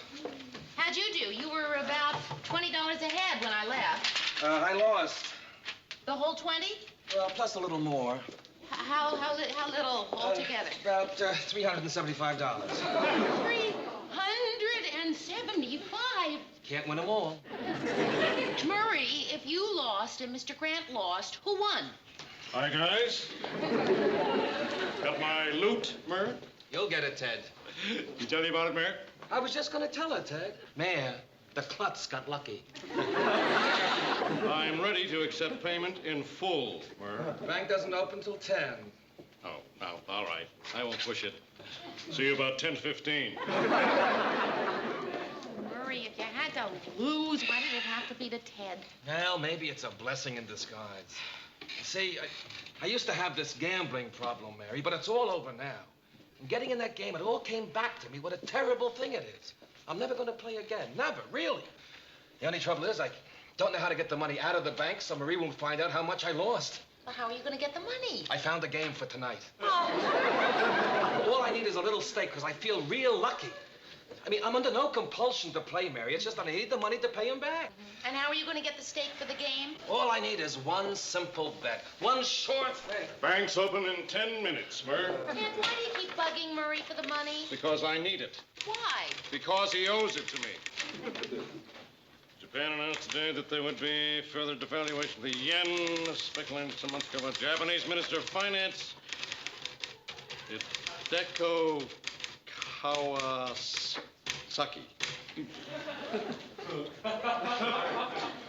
Ted, how'd you like to go for double or nothing? No, Murray, I will not let you. I'm going to call Marie. I swear I will. Wait a minute. What do you mean, double or nothing? Well, if you blow that name, Hideko Kawasaki on the air tonight, we're square.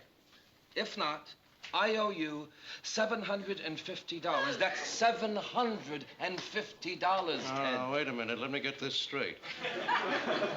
If I say this name tonight and don't make a mistake, you'll owe me $750? And if you blow it, we're even. Well, let me get this straight again. You got it straight, Ted. I know, it's so easy. Look, Hideko Kawasaki. Must be a trick. No trick. But when that light goes on that little camera tonight, you'll blow it. Now, that's a direct challenge to my ability to read a simple sentence. Right. You're wrong. Hideko Kawasaki. Hideko Kawasaki. Hideko Kawasaki. So, why aren't you calling Marie? Because I'm not sure this is gambling. Hideko Kawasaki. And the mayor made that statement today at a meeting of the city council. So much for the local scene. On the international front, Japan devalues the yen. That story in a moment, right after this commercial sausage.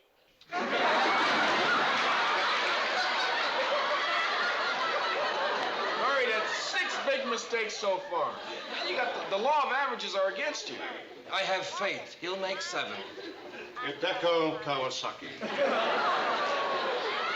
You're gonna blow it, Ted. You're gonna blow it. Not tonight, we're Kawasaki, Kawasaki, Kawasaki. He's gonna get it right. Gordy, $50 he gets it right. Murray, will you stop that? I know, I'm crazy. The international financial scene was enlivened today by several developments. The most important story comes from the Far East. Japan announced today that there would be a further devaluation of the yen, as speculated some months ago by the Japanese Minister of Finance, Hideko Kawasaki.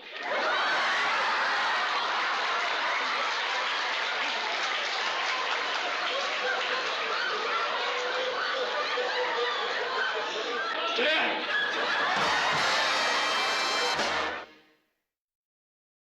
Murray, I'm so glad that's over. Did I just hear Ted say damn? Yeah. On the air? Yeah. Why should Ted care if they devalue the yen? Why is he crying? This is Ted Baxter saying good night and good news. Hideko Kawasaki.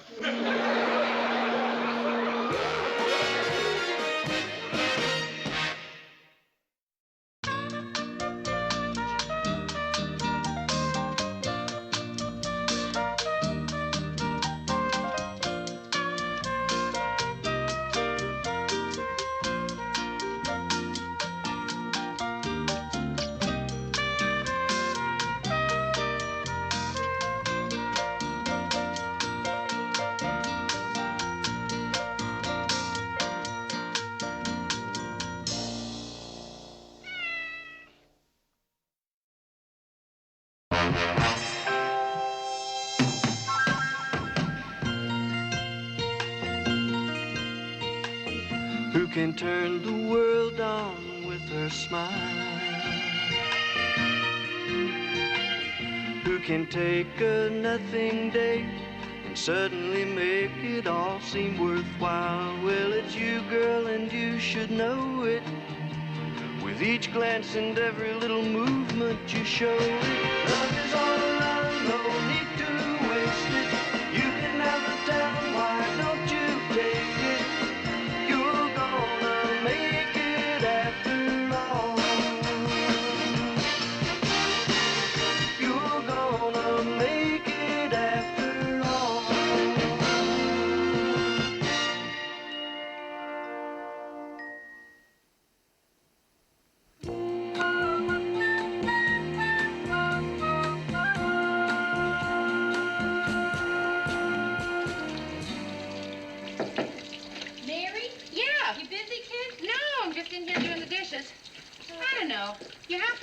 pot that you just boiled water in? How should I know? I only use paper pots. There's some fresh fruit if you want anything. Nah, I'm still on my diet. Got any wax fruit? I called you earlier. You were out. Yeah, my super terrific Wednesday evening meeting of calorie cutters. Fatties Anonymous. Oh, yeah, that's right. It was tonight, wasn't it? Yeah. Does Murray still go to that? Go to it? Didn't he tell you? Murray's our group leader, or as we affectionately call him, the Grand Zoftic. Listen, Mayor, tonight he announced that all the calorie cutters in this city lost a combined weight of 9,333 pounds. Wow, that's really a lot. Yeah. Best October in history. Hey, so if you go out, be careful. With all that fat floating around Minneapolis, very contagious. Yeah, I'll watch myself. 9,000 pounds. Yeah. You know, I don't like to dwell on it myself. I mean, if you took all that fat and sort of shaped it around, you could make over 600 strange little people. 600 mushy little round things. I may never eat again. So how many of the 9,000 pounds were yours? 20. 20? Rhoda, did you? Yeah. At the weigh-in tonight, I was 20 pounds lighter. With my watch off and with Mrs. Castellani holding up my hair. Big deal, huh? Rhoda, what do you mean? That's exactly what you said you wanted to lose. You're there, and boy, Will you take it easy, please? I mean, just lay off, huh? What did I say? I'm sorry. I really am, kid. I'm so bad about this. See, all my life I've had this weight thing, you know? But I always figured if I could lose those 20 pounds, I might begin to look, you know, okay. Rhoda, you don't look okay. I don't? Come here. What? What are you doing? Over here. If you could just stop the defensive stuff for a minute, you might begin to realize that you are now a great-looking girl. Mary, please. Of course, in that elephant dress.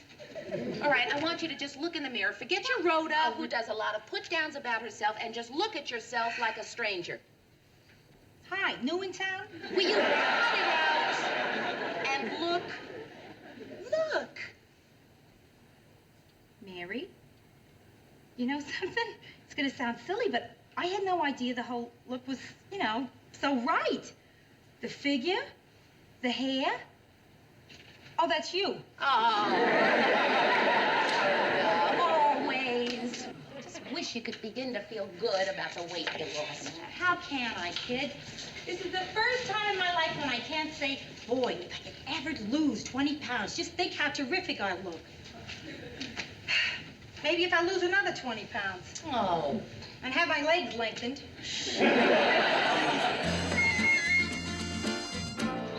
No, listen, that's okay. We'll do it another day. Right, bye. Hey, Murray, you free for lunch? Oh, sorry, Mary. I brought my lunch. Oh. Somebody just canceled the lunch date, so I guess I'll just have to eat lunch alone. Oh, I hate to eat lunch alone.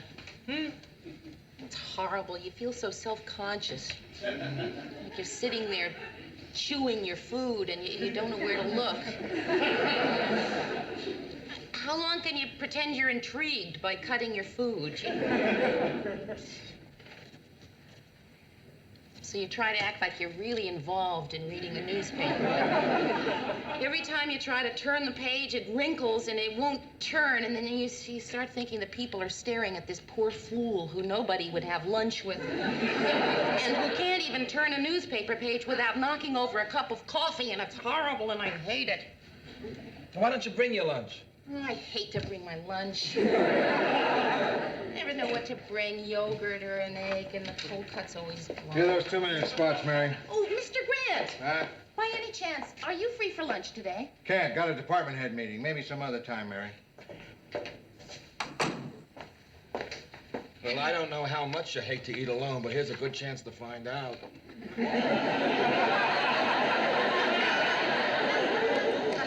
Ted? Why not? Why not what, Brown Eyes?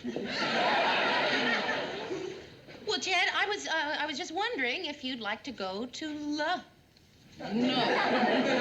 Go to where? Sounds interesting already. No, it wasn't important. Go to where? Nowhere, Ted, really. Go to You said go to La. London. Go to London.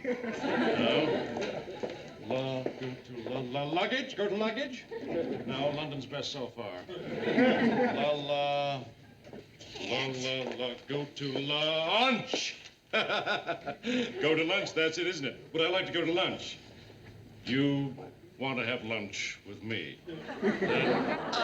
Yeah, Ted, that was Sorry, it. Mary, I'm busy.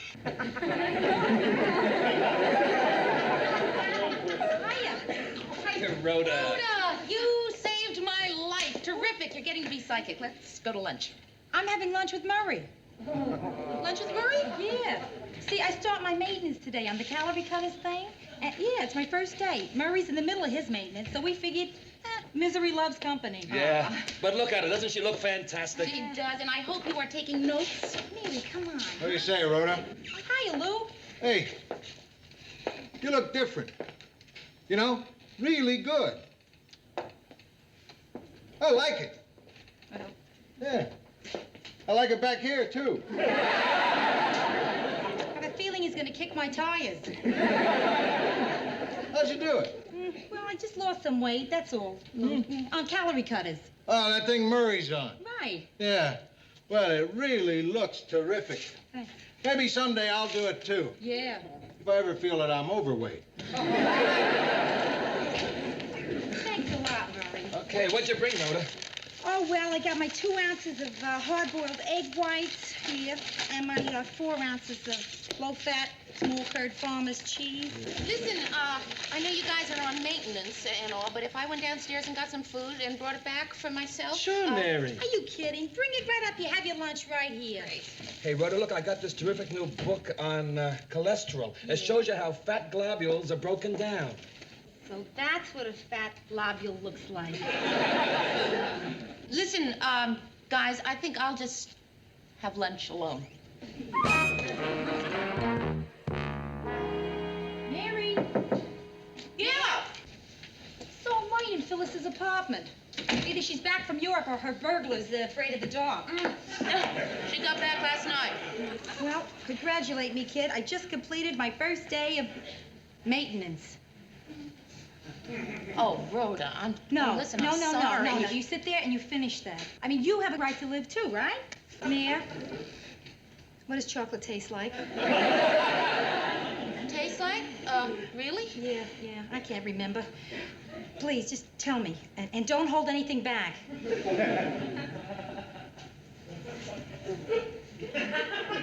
Well, it tastes, dark. Oh. Sorry. Yeah, dark. I got that. And textury and richly smooth, right? In a way. Mm-hmm. What about almonds? Does it have almonds? Huh? A few. Yeah. Are you eating an almond right now? Yeah, I thought I heard an almond. Boy, this is the best candy bar I ever watched. Ah, truly delicious.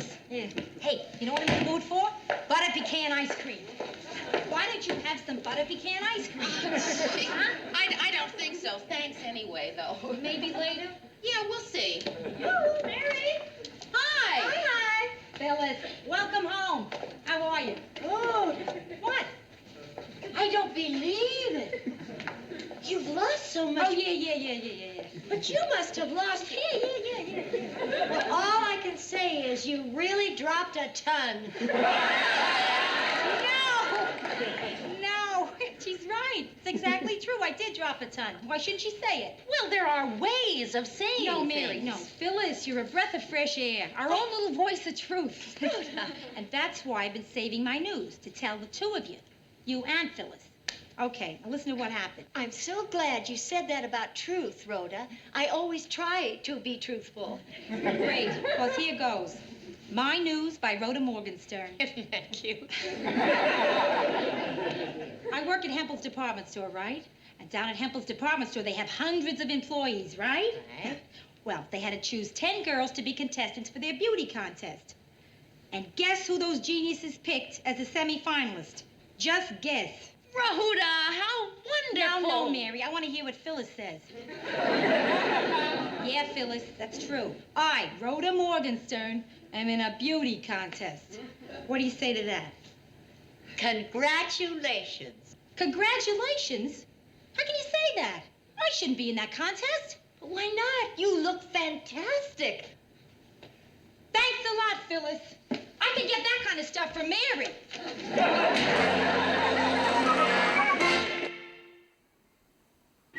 And so we all wish you a happy birthday, Ted. Happy birthday. This is really nice.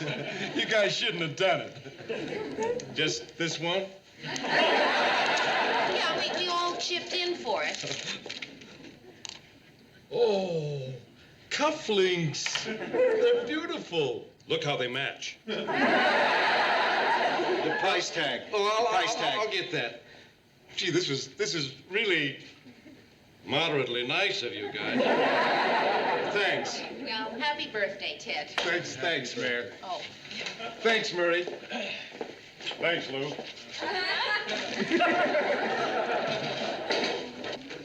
Hiya, Murray. Hey, hi, Skinny. Hi, Brown Eyes. Hazel eyes. Hi. Say, you look terrific. No, don't listen to him, Rhoda. You really look terrific. How about a little lunch? Oh, I don't think I can. It's my birthday. Oh, congratulations, Ted. I'd really like to, but I'm on maintenance. Oh, well, just as soon as you finish cleaning up, I'll be in my business. Hi. Oh, man, hi. Latest bulletin. They've narrowed down the number of girls today to 5. You know that thing at the store? Oh, And, Rhoda! yeah, I'm, How great! What's great? I guess we're confusing Murray here. See, where I work down at Hempel's department store, they're having a beauty contest. It's too stupid to even talk about, Maria. But I don't want to confuse you, so see, I'm nominated. Rhoda, you're a beauty contestant. Hey, that's terrific. I know. They just needed someone to make the other contestants look good. Stand next to Morgenstern, kids. You look great. Fabulous Ms. Hempel contest. Ms. Hempel? Like MS Ms? Oh, yeah. When we first heard, a lot of us objected to the fact that they were even having a beauty contest. You know, the whole thing that it's the wrong way to think about a woman and all. So the store figured if they call it Ms. Hempel, it evens things out. Oh, fringe benefit, Mayor. The store photographer took my picture. Yeah. Freebies for the contest. Yeah, let's see. Here. Guess who? Oh, Rhoda, that's beautiful. Hey, that's sensational. Hey, wait till I tell them what calorie cut is tonight over coffee and celery. Yeah, well, they got a great retoucher. Rhoda, it is not the retoucher. Sure it is. The guy's a fanatic. I had to stop him before he took my nose out. Listen, I kept saying, no, the mouth is not just a large wrinkle. So if you can please keep it in the picture, I'd be... Rhoda, will you stop it? Stop what? What? You haven't allowed yourself 1 minute's pleasure out of this whole thing. The way you make fun of your appearance, the way you describe yourself, It's not so easy to say nice things when you describe yourself. You try it, Mary. Go on. You try describing that's yourself. not the point. Go on. Describe yourself. All right. Me. Yeah. I'm, okay. See? You do the same thing yourself. Rhoda, it's not the same thing. It is. No, it isn't. Look, I may not say terrific things about myself, but Rhoda, I don't say that I'm nothing. Sure, but you don't have to worry about someone beating you to it. Why you waited until an hour before the contest to decide what to wear? I don't know. I kept putting it off, Mayor. Gee, I wish some of my old dresses still fit. No, huh? How'd you guess? Rhoda, this contest, is it only for people who work in the store, or are people who shop there eligible too? I mean, I shop there. No, it's only for people who work there, Phyllis. Not that I'm suggesting particularly that I... Rhoda, you want to go through some of my stuff again? I mean, maybe there's something here we overlooked. Mary, you weigh 3 pounds. None of your stuff. I mean, me, a married mother, in a beauty contest. What are you doing? Aren't you still on maintenance? It's okay. I got this system, see? If I eat a cookie, then I skip a night's meat and vegetable. I always keep track. Now, this one puts me at a week from Thursday. All right, let's these could fit you. I bought them when I was pregnant. What's your list?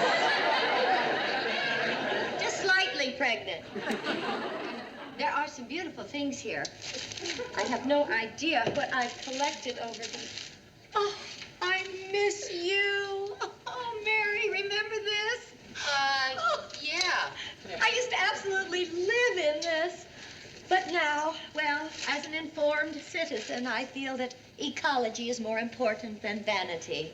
I guess I just never realized that the Orlan is an endangered species. Mary, the fact that this isn't actually fur isn't the point.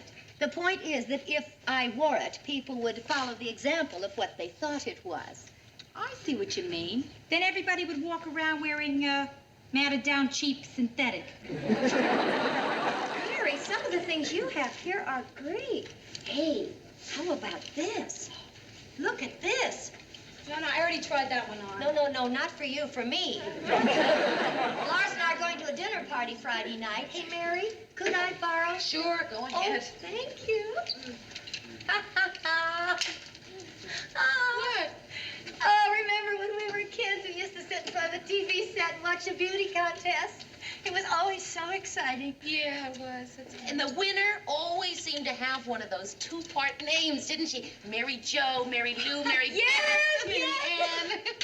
Oh, tell us, Miss Mary Jo Beth Ann Lou, what are some of your favorite hobbies? My favorite hobbies are cheerleading, liking people, and living in America. What is your goal in life? After I graduate from high school, I would like to become a brain surgeon. Or a model. Wonderful. Is there going to be a talent portion? Yeah, Phil, I thought I'd yodel. I was in a contest once. I won the talent portion. I can still remember what I did. I can, really. Mary? What did you do, Phyllis? 10 cents a dance. That's what they pay me. Gosh. How they weigh me down. 10 cents a dance. Softies and rough guys. Tough guys who tear my gown. All that I need is a ticket. 7 to midnight, I hear drums. Loudly the saxophone blows. Trumpets are tearing my eardrums. Customers crush my toes. Sometimes I think I found my hero, but it's a queer romance.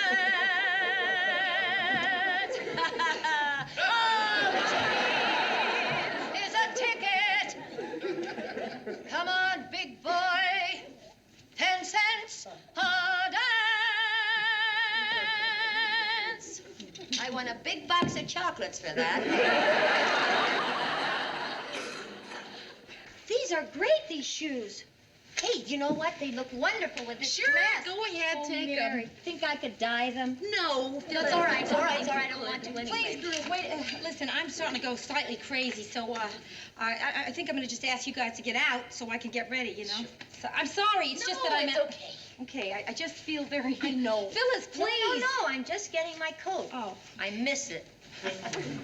Well, Rhoda, good luck. Yeah, thanks, Phil. And don't spill anything on yourself. Good luck. Oh, Mary. Thanks, kid. Oh, and this is Lars and me at the Matterhorn. Oh, breathtakingly beautiful. Yes, I just had my hair done. Mary? Oh, Rhoda! Rhoda! Wait, yes. How'd you do? You look wonderful. Oh, look at that girl. Rhoda. Everybody just calm down, huh? Yeah? Everything went fine, just as it should. I didn't win, but I didn't lose. I came in third, just right there in the middle. Oh, no, Mary, really, it's fine, honest. Right there in the middle, it's right, honestly. Please, you gotta believe me, you two. Everything is just okay. So let's not make a thing, huh? Really? Rhoda, I think third is really quite respectable. Thank you, Phyllis. Mary and I were just looking at some of my slides. Do you want to see some? Phil, why don't we do that a little later? Oh. Listen, all I can say is you look sensational, smashing, terrific. That dress, where did you get that fabulous dress? Did I lend you that? No, Phyllis, no, I bought it before. I just wasn't sure if I'd have nerve enough to wear it, you know? Well, it's just breathtaking. It's those Swiss hairdressers. Well, it's getting late. I'll see you guys tomorrow. I'll leave my vacation slides there. You can look at them later. Pick out the ones you like. I'll have copies made for you. Well, would you like some coffee? No, I think it'd just keep me up, and I'm exhausted, really. So I just think I'll go. You sure you don't want to stay and talk? Oh, that's sweet, Mare, but I am so tired. Will there be anything in the newspapers about the contest? Oh, no, it's just a little store thing. So, well, I am tired. So, I'll see you tomorrow. Okay.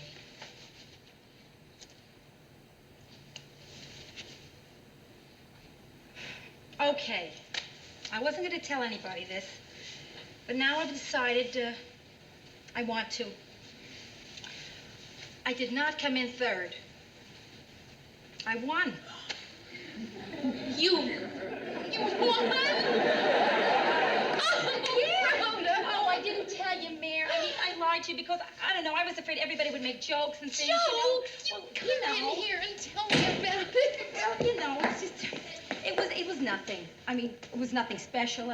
It was a big auditorium filled with people, and I sort of heard my name called, and they were all applauding for me. Mary, I couldn't believe it. Oh, Rhoda, me. That's so great. And you deserved it. Well, they gave it to me, and I took it, so I guess I really won it. How do you like that? I won! After 32 years. Me! Mary Jo, Beth, Lou Ann Morgenstern!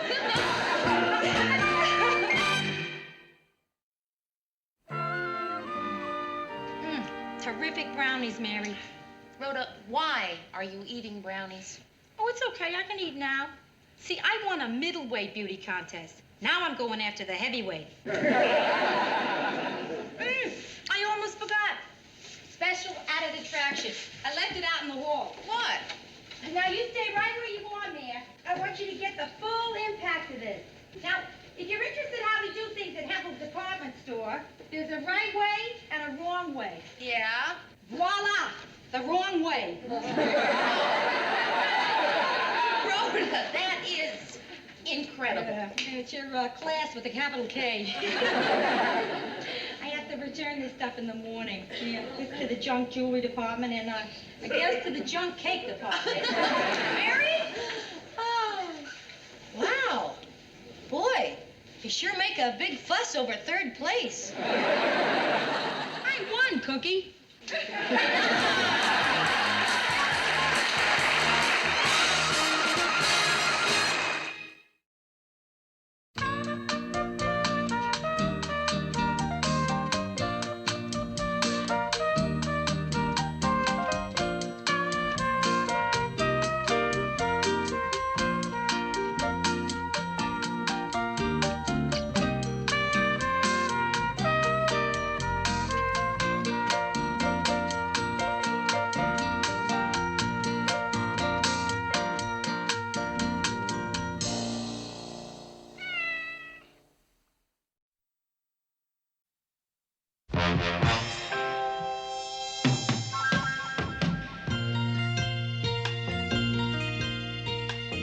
Who can turn the world on with her smile? Who can take a nothing day and suddenly make it all seem worthwhile? Well, it's you, girl, and you should know it. With each glance and every little movement you show it. Love is all around, no need to waste it. You can have the town, why don't you take it? You're gonna make it after all. You're gonna make it after all.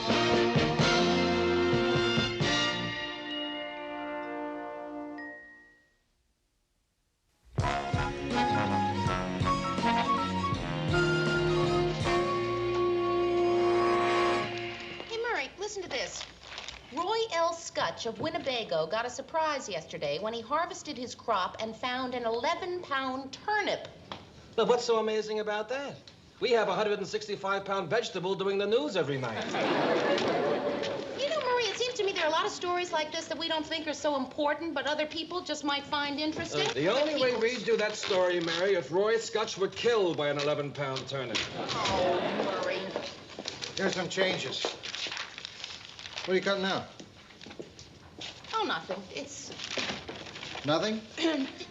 Well, it's just an idea for something I thought we might do on the show. Okay, let's hear it. Well, it's going to be a surprise. Surprise me. Surprise. Newsroom. Just a moment, please. It's for you, Mr. Grant, New York. Come on, come on. What's your idea? Mr. Grant, I'll tell you later. Oh, all right. But don't forget, because I still want to hear about it. I got it. You're going to suggest Ted interview the turnip. But it just seems to me we should do funny little human stories like this every once in a while. I mean, if the newspapers can do it. What are you guys talking about? Newspapers. Oh, I don't care much for them myself. Well, he's very blasé now, but you should have seen him run in and grab the paper when he heard Nancy and Sluggo broke up. All right, you guys, kid around, but I've got very good reasons for not liking the newspapers. Oh, what are they? One, they're competition. And two, I always get that black stuff over my hands after I read them. And when people watch my show, they don't have to wash their hands. Oh, terrific, Ted. We can advertise the 6 o'clock news. Doesn't get your hands dirty. It doesn't get your hands dirty. Hey, that's a good one, Mary. Did you hear that, Mary? Oh, come on, Ted. It wasn't that Hey, funny. did you guys just hear what Mary said? I'm going to tell this to Lou. What can you expect from a guy whose favorite Marx brother is Zeppo? Murray, Dr. Walter Reed Richards was honored with a dinner last night by the Roseburg Medical Association. Dr. Richards announced his retirement after 21 years as chief of surgery for the Roseburg County Hospital. I don't believe it. Murray, this is my father. Oh, Mary, you're kidding. I gotta call home. Why didn't they tell me anything? Well, maybe they promised the newspaper a scoop. I talked to my mother 3 times last week. Wouldn't you think... Hello, Mom. It's Mary. Listen, Mother, how come you didn't tell me that Daddy was retiring? He didn't tell you? Well, yeah, I guess that's Dad. Well, what are you gonna do? What are you planning now that you've got retirement to look forward to? Uh-huh. Uh-huh. And what about later today? Mom, I mean, what are your plans? Oh, you are? Yeah, that's terrific. When? Okay. All right, Mom. Call me later then. Right. Bye-bye. Huh. What are they going to do? They're moving. Here. Mary, Don McDonald is joining me for lunch tomorrow, so make sure I have enough ice. Well, there you are, Lou. Lou. You want to have a good belly laugh? Mary and I were talking, and I said, when people watch my show, they don't have to wash their hands. And then Mary said... Well, Mr. Grant, it really wasn't funny at Oh, all. come on, don't louse it up, Mary. I said, when people watch my show, they don't have to wash their hands. And then Mary said... We can advertise that the 6 o'clock news doesn't get your hands dirty. Is that what you said? Yeah. That isn't funny.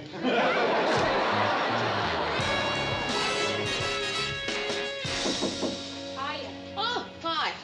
Hey, when you decide to come down off your bar stool, you want to go out and grab a sandwich? Oh, gee, I'd love to, but I can't. My parents are coming. Oh, wonderful. How long are they going to stay? Well, they're moving here. Can I have my wonderful back? Rhoda. Mary, do yourself a favor. Tell them to stay where they are, or go someplace else, or anything but come here. Rhoda, I could never do that. Well, then I'll do it.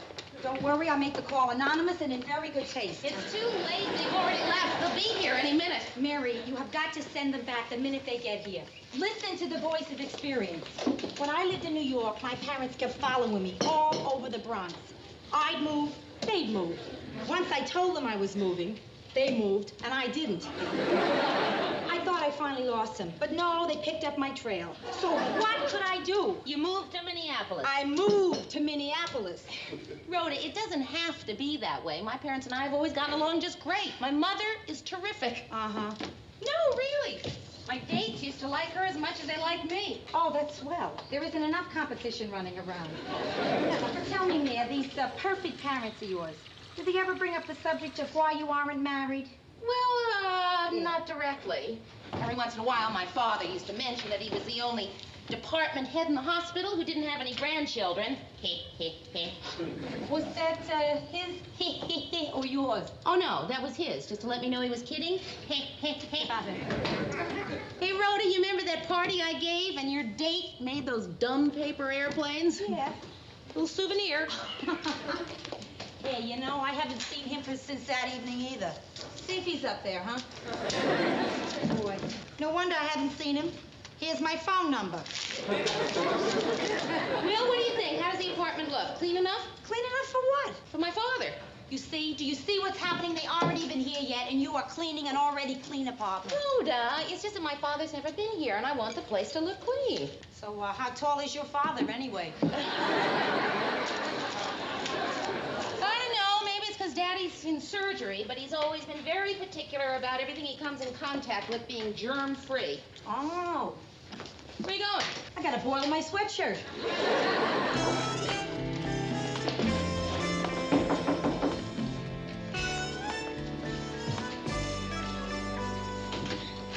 Hi. Now hug your father first, because I'm going to take time with you. Hiya, Dad. How are you, Bones? Oh, Mom, honey. Oh. It's so good to see you. It's so good to be here. Oh, wow. Doesn't your father look great? You'd never guess that he's 16 years older than I am, now would you? That's a new record for working it in fast. Oh, honey, it's so terrific to be here. Remember the last time I was here and we went shopping together and people mistook us for sisters? Yeah. I always loved that. Hey, now, Walt, isn't this a darling place? Yeah. What are you paying, Mary? About 100? Yeah, about 100. And 30? 5. in Rhodesburg, you can get a whole house for that. No, you can't. That's what our house payment was. No, 135 wasn't our house payment. That was our phone bill. Mary, this place, does it have a John or is it in the hall? Yes, Dad, it has a John. It's right in here. I want to wash my hands. Dad, I'm a big girl now. You don't have to say that anymore. Oh, yes, I do. I got them filthy on that banister out there. Oh. Well, you know, honey, we're going to have to start looking for an apartment soon, and I want a place just like this, only bigger and newer. Well, I'll take you around on Sunday. It'll be fun to see all the apartments I couldn't afford.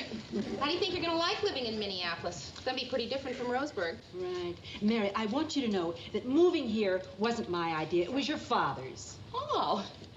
What are you going to do, Mom, now that Dad's retired? Well, I kind of thought I'd go back and finish nursing school. Oh, Mother, you've been saying that for years. Well... That's your mother's way of reminding everyone just how young she was when we got married. You know, Dad, I was really surprised you decided to move to Minneapolis. Mary, it wasn't my idea. Oh, but Mother said... Oh, this is good cheese, Mary. What kind is it? It's so different. It's called American. Walt, would you like some American cheese? No, thanks. Mother, didn't you just say that... Walt, you've got to admit now that Minneapolis offers a bigger variety of things to do now, doesn't it? Walt. Mary, isn't that the plate I got for your mother at the Seattle World's Fair? Yeah. Had an inscription on it that said, Seattle World's Fair? Yeah, something like that. Read the back. Oh, yeah. To Dottie from Walter. Your father's the last of the romantics. Come in. Hello, Mary. Hi.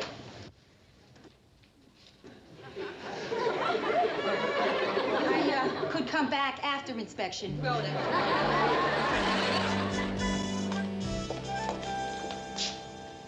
Hey, I was thinking about that idea you were going to give me. You know, your surprise? Yeah, you were? Yeah. I knew it had something to do with the paper. Then I figured it out.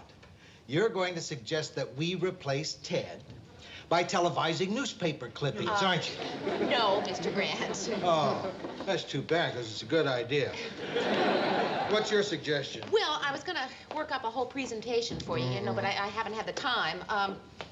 Well, anyway, what I thought we might do is just use stories like this on the news.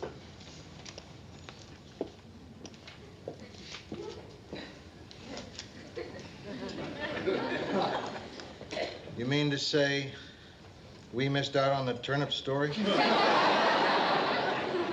Okay, Mr. Grant.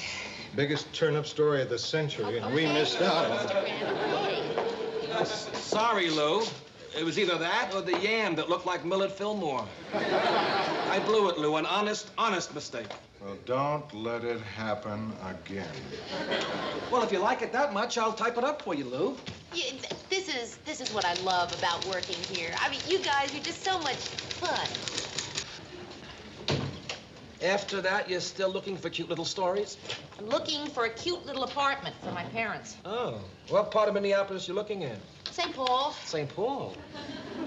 Yeah, well, you know, it's nice over there. It's quiet over there. And it's over there, right? Listen, it's not that I don't love them, you know? I mean, I really have enjoyed this last week with them. It's just that I think I've outgrown spending all my free time with them. Yeah, I know what you mean. Do they have any friends here? No. Hoping I can find an apartment with some friendly people. You're looking for a friendly apartment, Mayor? Why don't you move into my building?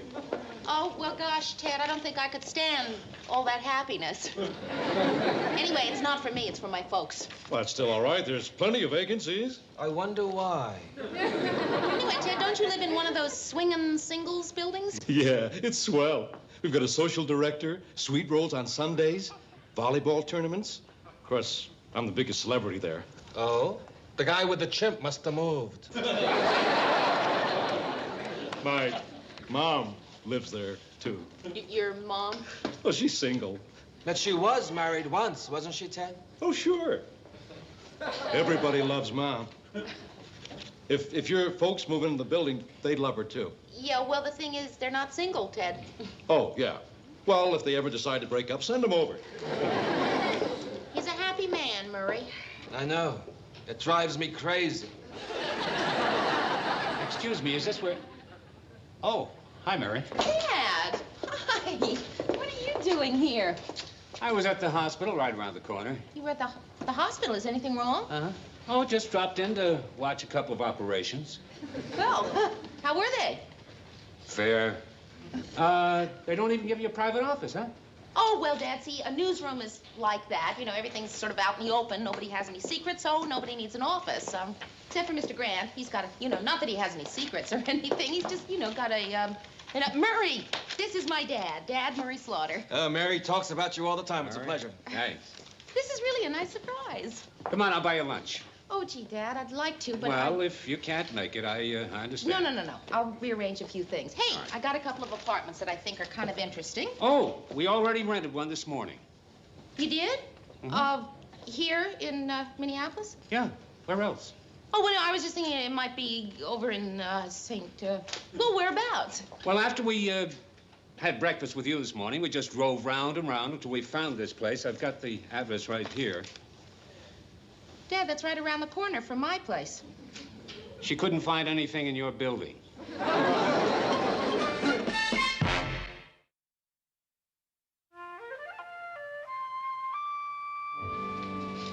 Hey, look, gin. Gin? I thought we were playing hearts. Who's winning? Who knows? Oh, Mary, great dress. Yeah? Where are you going? Oh, a dinner party. You going out again tonight, dear? You were out so late last night. Gosh, Mom, I don't think 11:30 is so late. Well, I guess I better be going. Hey, Mare. Honey, do you have an extra key? Why, are you gonna come back tonight, Mom? Well, Phyllis has had let me in a couple of times the past few days, and, I really didn't want to bother her. Oh, well, it's no bother. Phyllis doesn't mind doing things like that. Well, good, I'll get her to make me a key. Hey, Rhoda.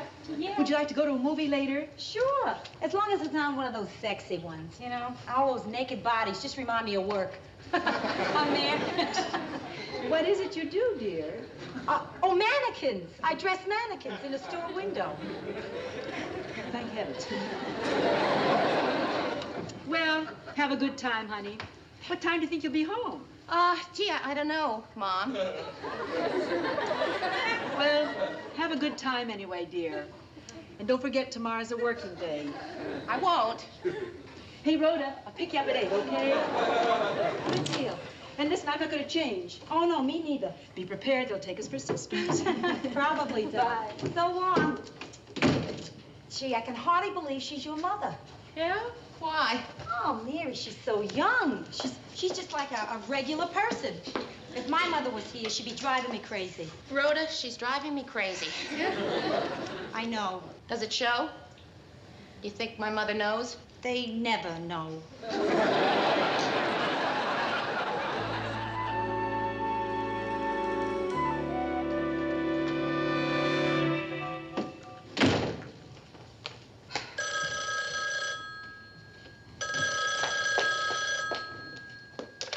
Hello? Mother? Who is it? Rhoda, can you give me a lift to work? My car's got the Asian flu. Yeah, sure. So, Mary, you going to a formal breakfast party? No. Just got home. Must have had some great time. Look, Rhoda, whatever I did, it's my own business, okay? That good, huh? I'm sorry, that wasn't meant for you. So, who was it meant for? For my mother. Ah. Every time I come home late, the phone is ringing. When I pick it up, the person on the other end hangs up. Rhoda, my mother is checking up on me. Oh, I broke my zipper. You see? Every time you yell at your mother, God makes you break your zipper. Look, I realize that she's the best mother a person could have, but no matter how hard she tries, she's still my mother. You know what I mean? I know what you mean, kid. Look, it goes with the territory. I feel every time I'm going to be late coming home that I have to call her so she doesn't worry. Who would have thought it? What? This happens to Protestants, too. I would just like to be able to go out and stay out all night if I feel like it without coming home and finding the phone ringing. You wearing shorty nightgowns to work these days? Work! Work! Work!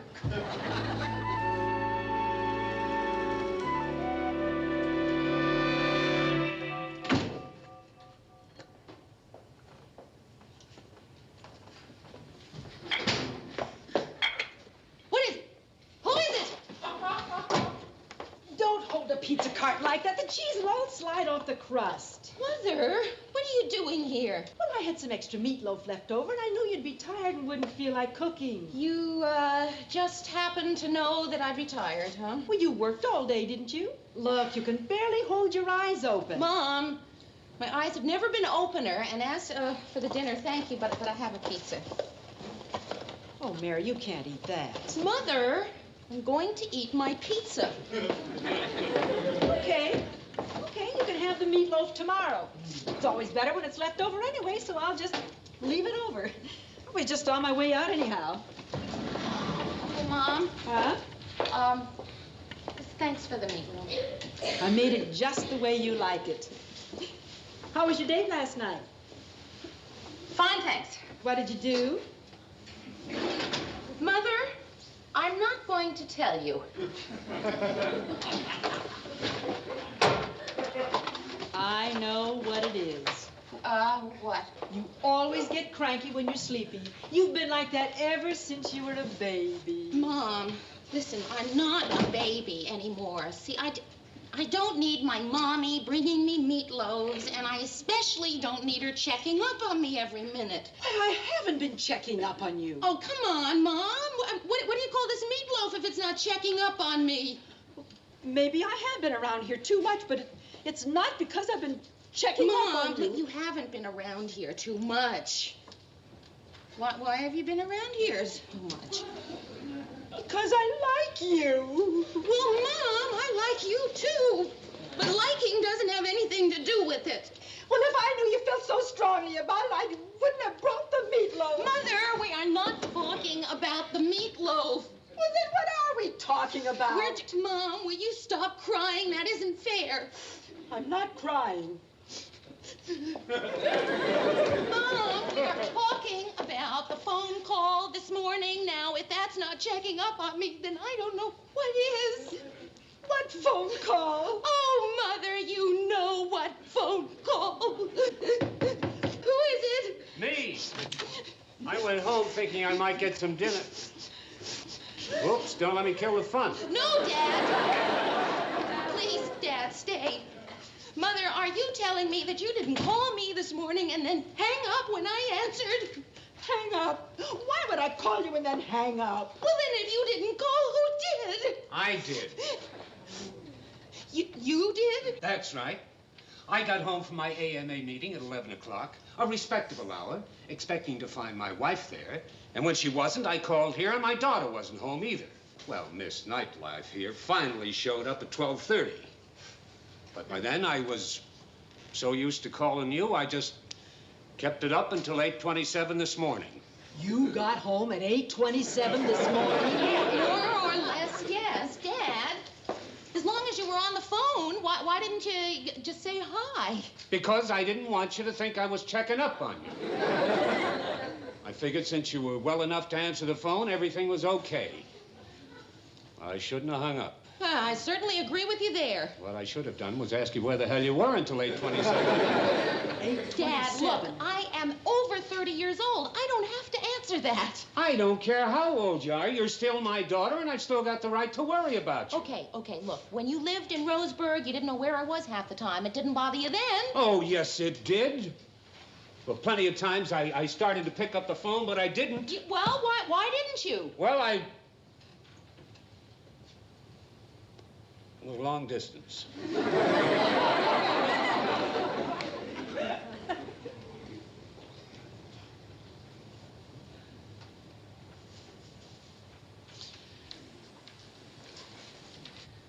Well, as long as you're both here, you want to have dinner? What do you say, Dottie? Well, as long as we're not in the way. Oh, we're not in the way. We'll have meatloaf and sloppy pizza. Fortunately, I made enough meatloaf for the three of us. I'll just go warm it up.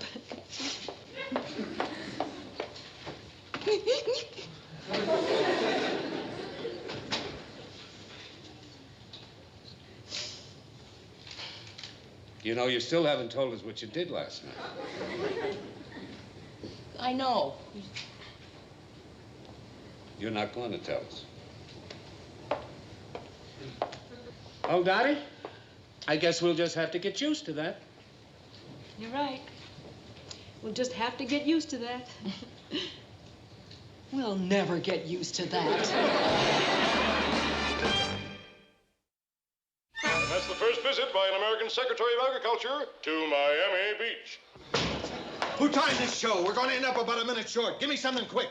I don't want him staring at the camera with a silly look on his face. Fill discussions to throw his hat in How the ring. can you tell when a man with a silly look on his face gets a silly look on his face? Well, that's the news for tonight. This is Ted Baxter saying, see you tomorrow.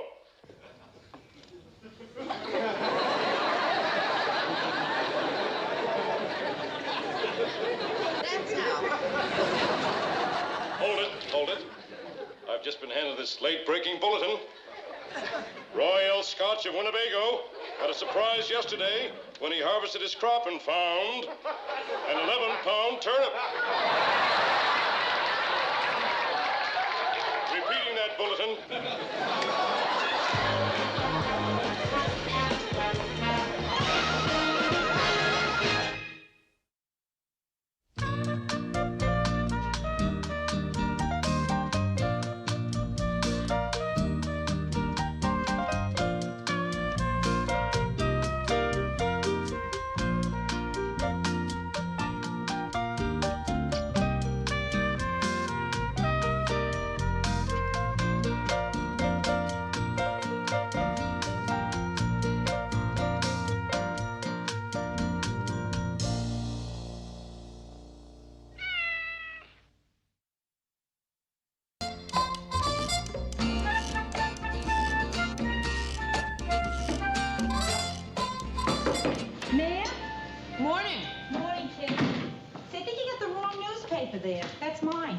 yours. Oh, I'm sorry.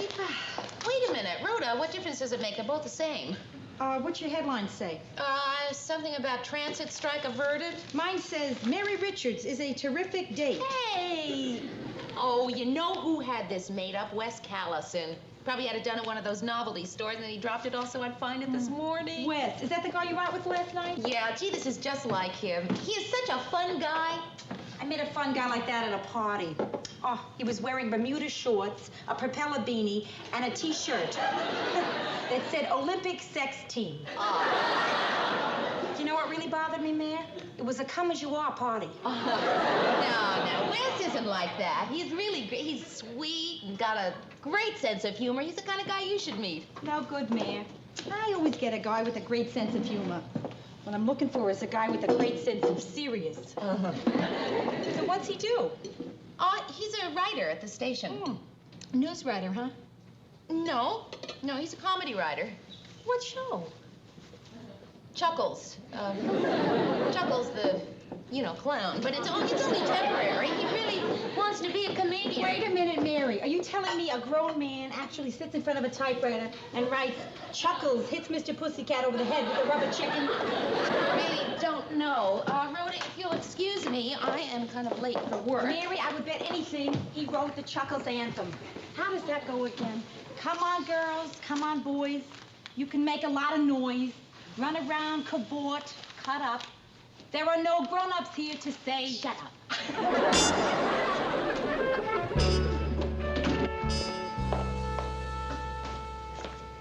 Hi. Hi.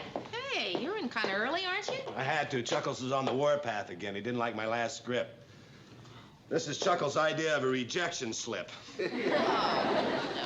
He wanted a new twist on his old pie-in-the-face routine, so I had this idea where a midget runs in and hits him with a shortcake. That sounds kind of funny to me. Chuckles said he thought it was too subtle. You're kidding. Anyway, he's looking at my new script now, so I thought I'd stop by for a cup of kind words. Oh. Hey, listen, I loved my newspaper this morning. Oh, really? Yeah. Mary, I really had a wonderful time last night. Wait a minute, I think the girl's supposed to say that. Oh, hey, Wes, I had a wonderful time last night. Oh, that's terrific.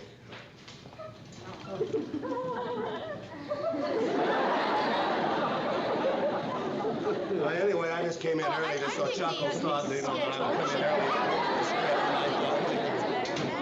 Yeah, I'm sorry, I hope I did. Oh, it's you. Oh, well, I gotta get going. It's time for Chuckles' 9:30 tantrum. I'll see you later, Mary. Okay. Mary, no kiss in the office. All right, that's it. That does it. I've had it. Wes, what's wrong? I just quit. Well, what happened? Right after I left you, I walked into Chuckles' office. The first thing he hits me with is my new script.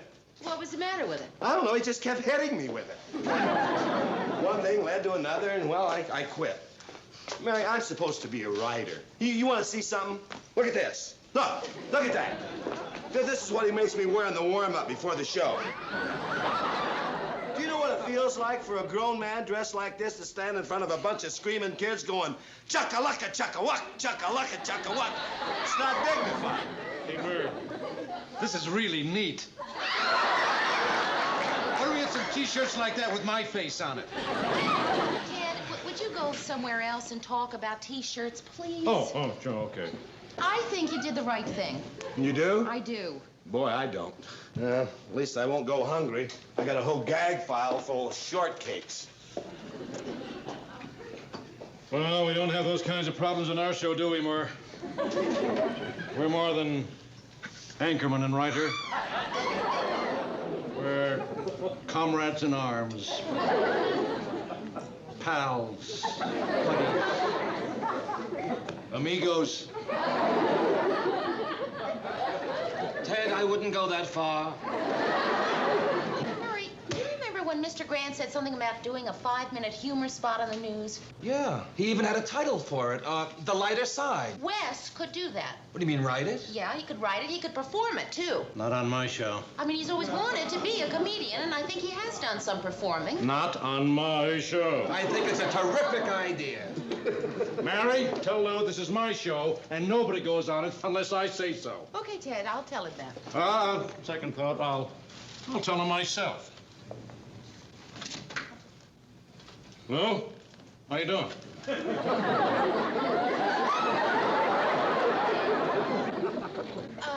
Mr. Grant, are you busy? Yes, I am busy. Well, I mean, are you really busy or just, busy? I would say just, busy. In that case, I want to talk to you about having Wes Callison do a 5-minute humor spot on the news. I thought we could tape an audition demo, and then play it back to you at your convenience. Okay. Because, see, the reason I was thinking about it was that I remembered how you kept saying we gotta get some humor into the news. Mary, I already said okay. Tape it. Okay? Okay. Mr. Grant, you're having fun with me, aren't you? Yes, Mary, I am having fun with you. This is probably the most fun I have had with you. Pretty soon I will have to stop all this fun and go back to work. After all, Mary, life is more than just mirth and whoopee, isn't it? I will go and tape it. Mary, thanks for a great time. As soon as we stand in the checkout line that says 8 items or less, suddenly realizing we have 9, we bid a fond farewell to a great evening at our local supermarket. This is Wes Callison for the lighter side. Oh, well, you certainly were right again, Mr. Grant. Boy, I gotta give you that. I mean, this is just what our show can use. It's got warmth, charm, humor. Boy, you sure were right. Don't you think? That you were right, Mr. Grant? Mary, I don't think that belongs on our show. But, Mr. Grant, this is just the kind of material that people can identify with. I mean, like what we just saw. Everybody goes to the supermarket. I don't go to the supermarket. Well, I mean, you got to admit it was funny. I mean, all right, it wasn't funny, ha-ha, but it was certainly funny, sort of... Whimsical? Right, whimsical. I hate that. Mary, Wes is a very nice guy. That's all right. No, Mr. Grant, you certainly don't owe me an explanation. I want to explain it to you. No, everybody has his own taste, Mr. Grant. It's... No, you're getting that voice, that chalk on a blackboard voice. I don't like it when you get that voice. Well, I'm sure I don't know what voice you're talking about. Yeah, Mr. that's the Grant. voice. Well, I'll certainly try to watch that voice in the future. Mary, you're letting your personal feelings get in the way of a purely business decision. There's nothing personal here, and you have no right to be mad. You're right. But you're mad. All right, Mr. Grant, I will not be mad at you anymore. Mary, I don't enjoy saying no to somebody, but that's my job. And it's especially unpleasant for me to say no to someone as nice as Wes. Okay. When do you want to break it to him? I think you'd better handle that.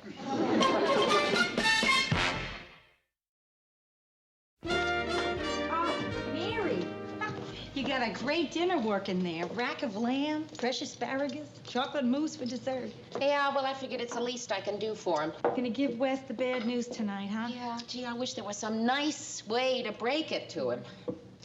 Well, I guess that's everything.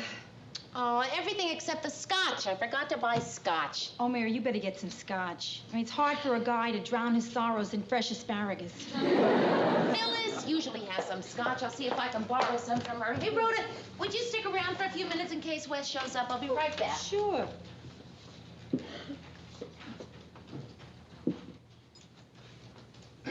Hi. Ah, Wes. Rhoda. Yeah. I ran into Mary on the stairs. She said you'd entertain me till she got back. Okay. What do you like, tap dancing or bird calls? Hey. Looks like some kind of celebration, doesn't it? Yeah, it does look like that, doesn't it? I got the job, didn't I? Wes, I think Mary should be the one to tell you. Oh, come on, you can tell me. No, I don't think I should. Listen, Rhoda, I promise to act surprised when Mary tells me. Please tell me. No, really, Wes, I would rather not, if you don't mind. She told you, right? Yeah, she told me. Well, then you can tell me. No, really, Wes, I can't tell you, okay? Okay. How long have you been a neighbor here at Mary's? Oh, 2 years now. I initially wanted... Rhoda, please tell me. Right. Thank you. You know, I You didn't really get it. appreciate it. I didn't... You didn't get it. I didn't? No. Didn't get it. Right. Maybe you heard wrong. Gee, Wes, I don't think so. Nah. That's the way it goes, I guess. Certainly not the first time I ever lost a job. Right. I guess it won't be the last. Doggone it, I didn't get it! I didn't get it. Oh, nuts. Walk it off. Walk it off. Yeah, good. Hi, Mom, I didn't get it. Hey, Wes, don't forget to act surprised. Do you believe that, Phyllis? She wouldn't lend me a whole bottle of scotch. She had to pour it into a mayonnaise jar. Where's Wes? He's in the kitchen. Oh, well, listen, you better get going now. I mean, I do have to tell him. Right. Oh, I didn't get it. I only gave him a hint.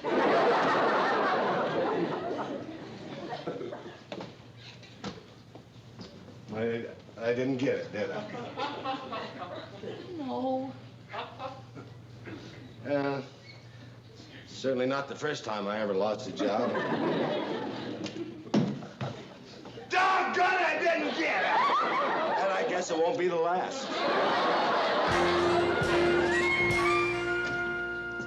Hi, Wes. Hi, Mary. Hiya. Hi. Ready for lunch? Yeah, in about 2 minutes. Wes. Hi, Lou. Good to see you. How you been? Good, thank you. Nice to see you. Oh, you look great. Well, thank you. Doesn't he look great, Mary? Yes, Mr. Grant, he certainly does. Yeah. So what's new? Well, Hi, Wes. Oh, hi, Ted. I saw your audition. I hope you don't mind a little constructive criticism from an old pro. Not at all, Ted. What'd you think? You're never going to make it on television with that kind of dumb stuff. Yeah, Wes, you should listen to Ted when he talks about dumb stuff. It's his specialty. You know what I mean? Yeah, I said, well, I guess it all worked out for the best anyway. I finally got a job this morning doing something I've always wanted to do. Oh, Wes, that's terrific. I opened Friday night at the Melody Lounge as a comic. Congratulations. It's just sort of a tryout. I think you're gonna be just great. So do I. Well, maybe so, but I'm gonna need some laughers. So, Murray, Lou, I'd like for you to be marrying my guest. Not a bad deal. Free drinks and dinner, and all I ask is you laugh very hard at everything I say. You're on. See you then, okay?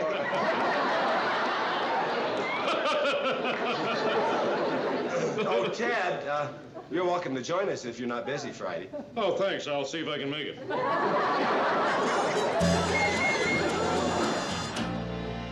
Did you tell us it was a bowling alley?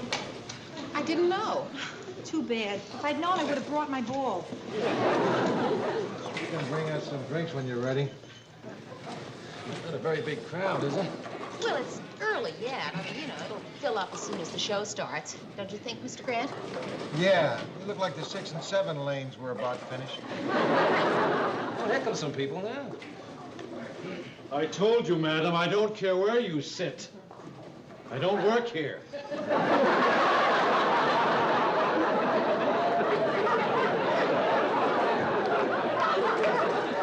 They didn't tell me it was going to be a bowling alley. Why did you wear a tuxedo anyway? Well, it's opening night, isn't it? I want to look nice when he introduces me from the audience. Hold up. The show's starting.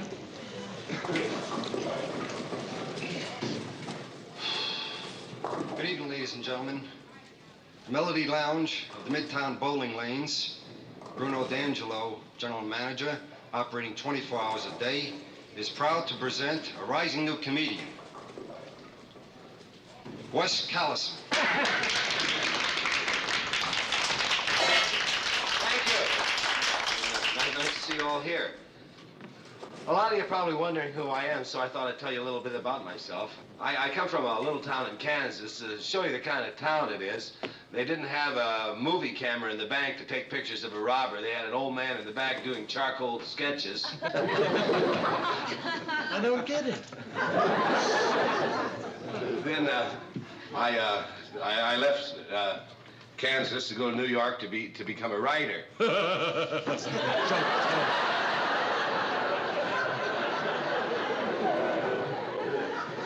And then as a writer, I got my first job was on the television show Password.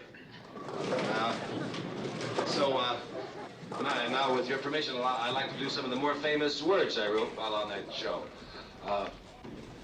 Remember broccoli?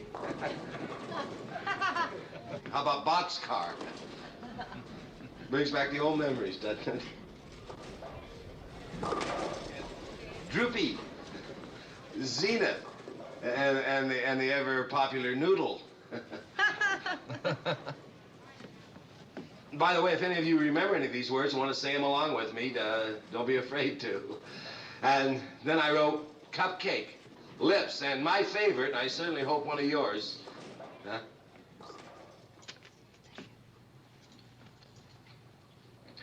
Is there anybody here with a green station wagon with license plates 9AD732? Your lights are on. Well, let's see, where was I? Oh, yeah, my favorite and one of yours was Yo-Yo.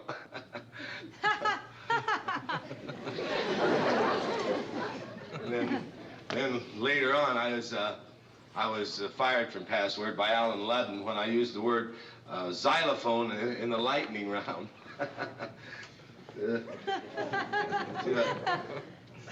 Lightning rounds where they go real fast, and I guess that word xylophone. Then I got my next job, which was on Sesame Street. I wrote the first 3 shows, A, B, C.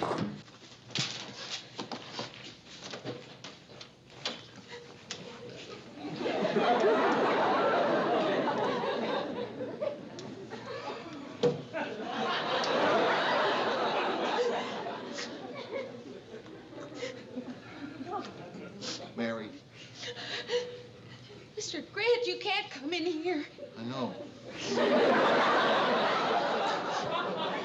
Mr. Grant, this is the ladies' room. I don't care. But you can't stay here. Are you going to be all right? Yes, I'll be all right. Oh, Mr. Grant. Don't cry. Don't cry, Mary. That's all right.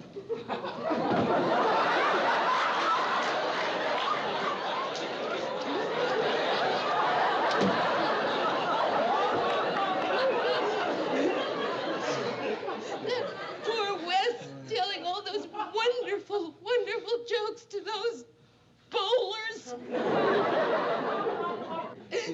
You can't judge all bowlers by a few. There are good bowlers and there are bad bowlers. Yeah. Mary, you can't let Wes see you like this. Not now.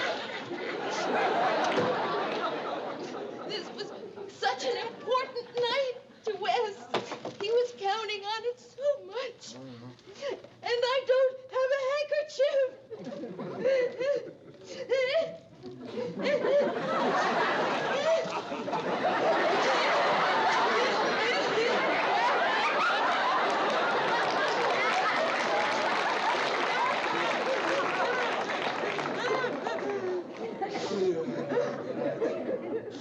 That's good.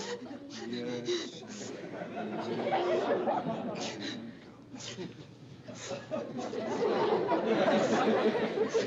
Mary, I was talking to Chuckles today, and he said Wes can have his old job back if he wants it. He can. Yeah. He's had 5 writers since Wes left, and he's fired every one. The last one was his dad. I said not now.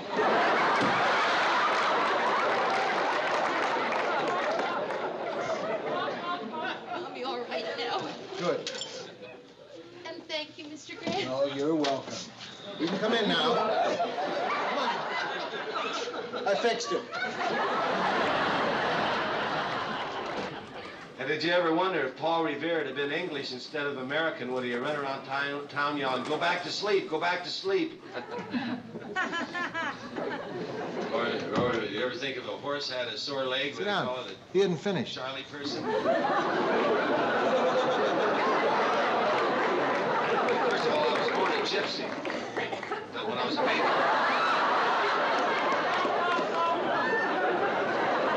I was kidnapped by a roving band of Protestant accountants. Well, I appreciate you all being such a nice audience. I hope you pick up all your spares. Good night. I did have this one routine that I was going to do about the world's first undertaker, but maybe I'll do that for you on the second show. Thank you.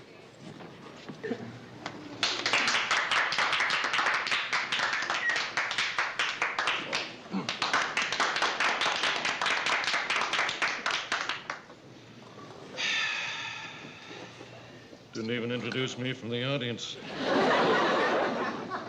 Ted, what do you say you and I go out and see if we can find a pair of patent leather bowling pumps? Put on a tuxedo when he didn't introduce me from the audience. Murray, I think I'm going to join you. Okay, Rose. Listen, kid, we'll talk later, huh? I ought to make him pay for the rental of this tuxedo. You gonna be okay? Oh, yeah, sure. Well, Mary, you wanna come watch us bowl a couple games? No, thank you, Mr. I'll just wait here for Wes. Yeah, sure. That's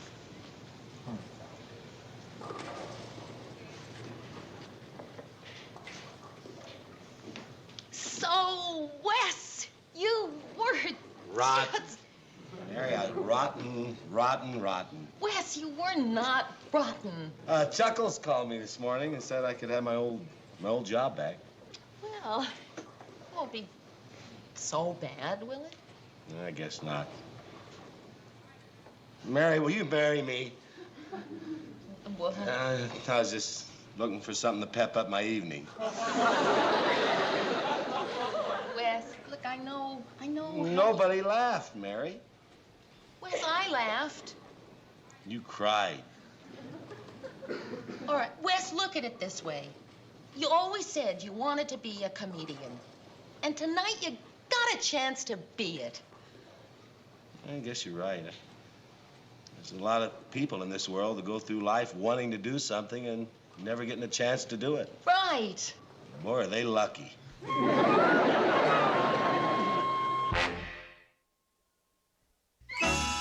We were so poor, my parents couldn't afford baby shoes, so later on they had my feet bronzed. They couldn't even afford to have my tonsils taken out, so they just had them loosened. Oh, no. You're just laughing to make me feel good. No, I am not. How do I know that's a real laugh? Because my phony laugh is lousy. Let's hear your phony laugh. Ha, ha, ha, ha. You really liked it, huh? Yes, I did. Well, that's about it for our second show, and you've been such a nice audience, I think I'll take you home now. Did you really think I was funny? Yes, I did. No kidding. I mean, seriously, do you really think I was funny? Funny. You were really laughing. Yes.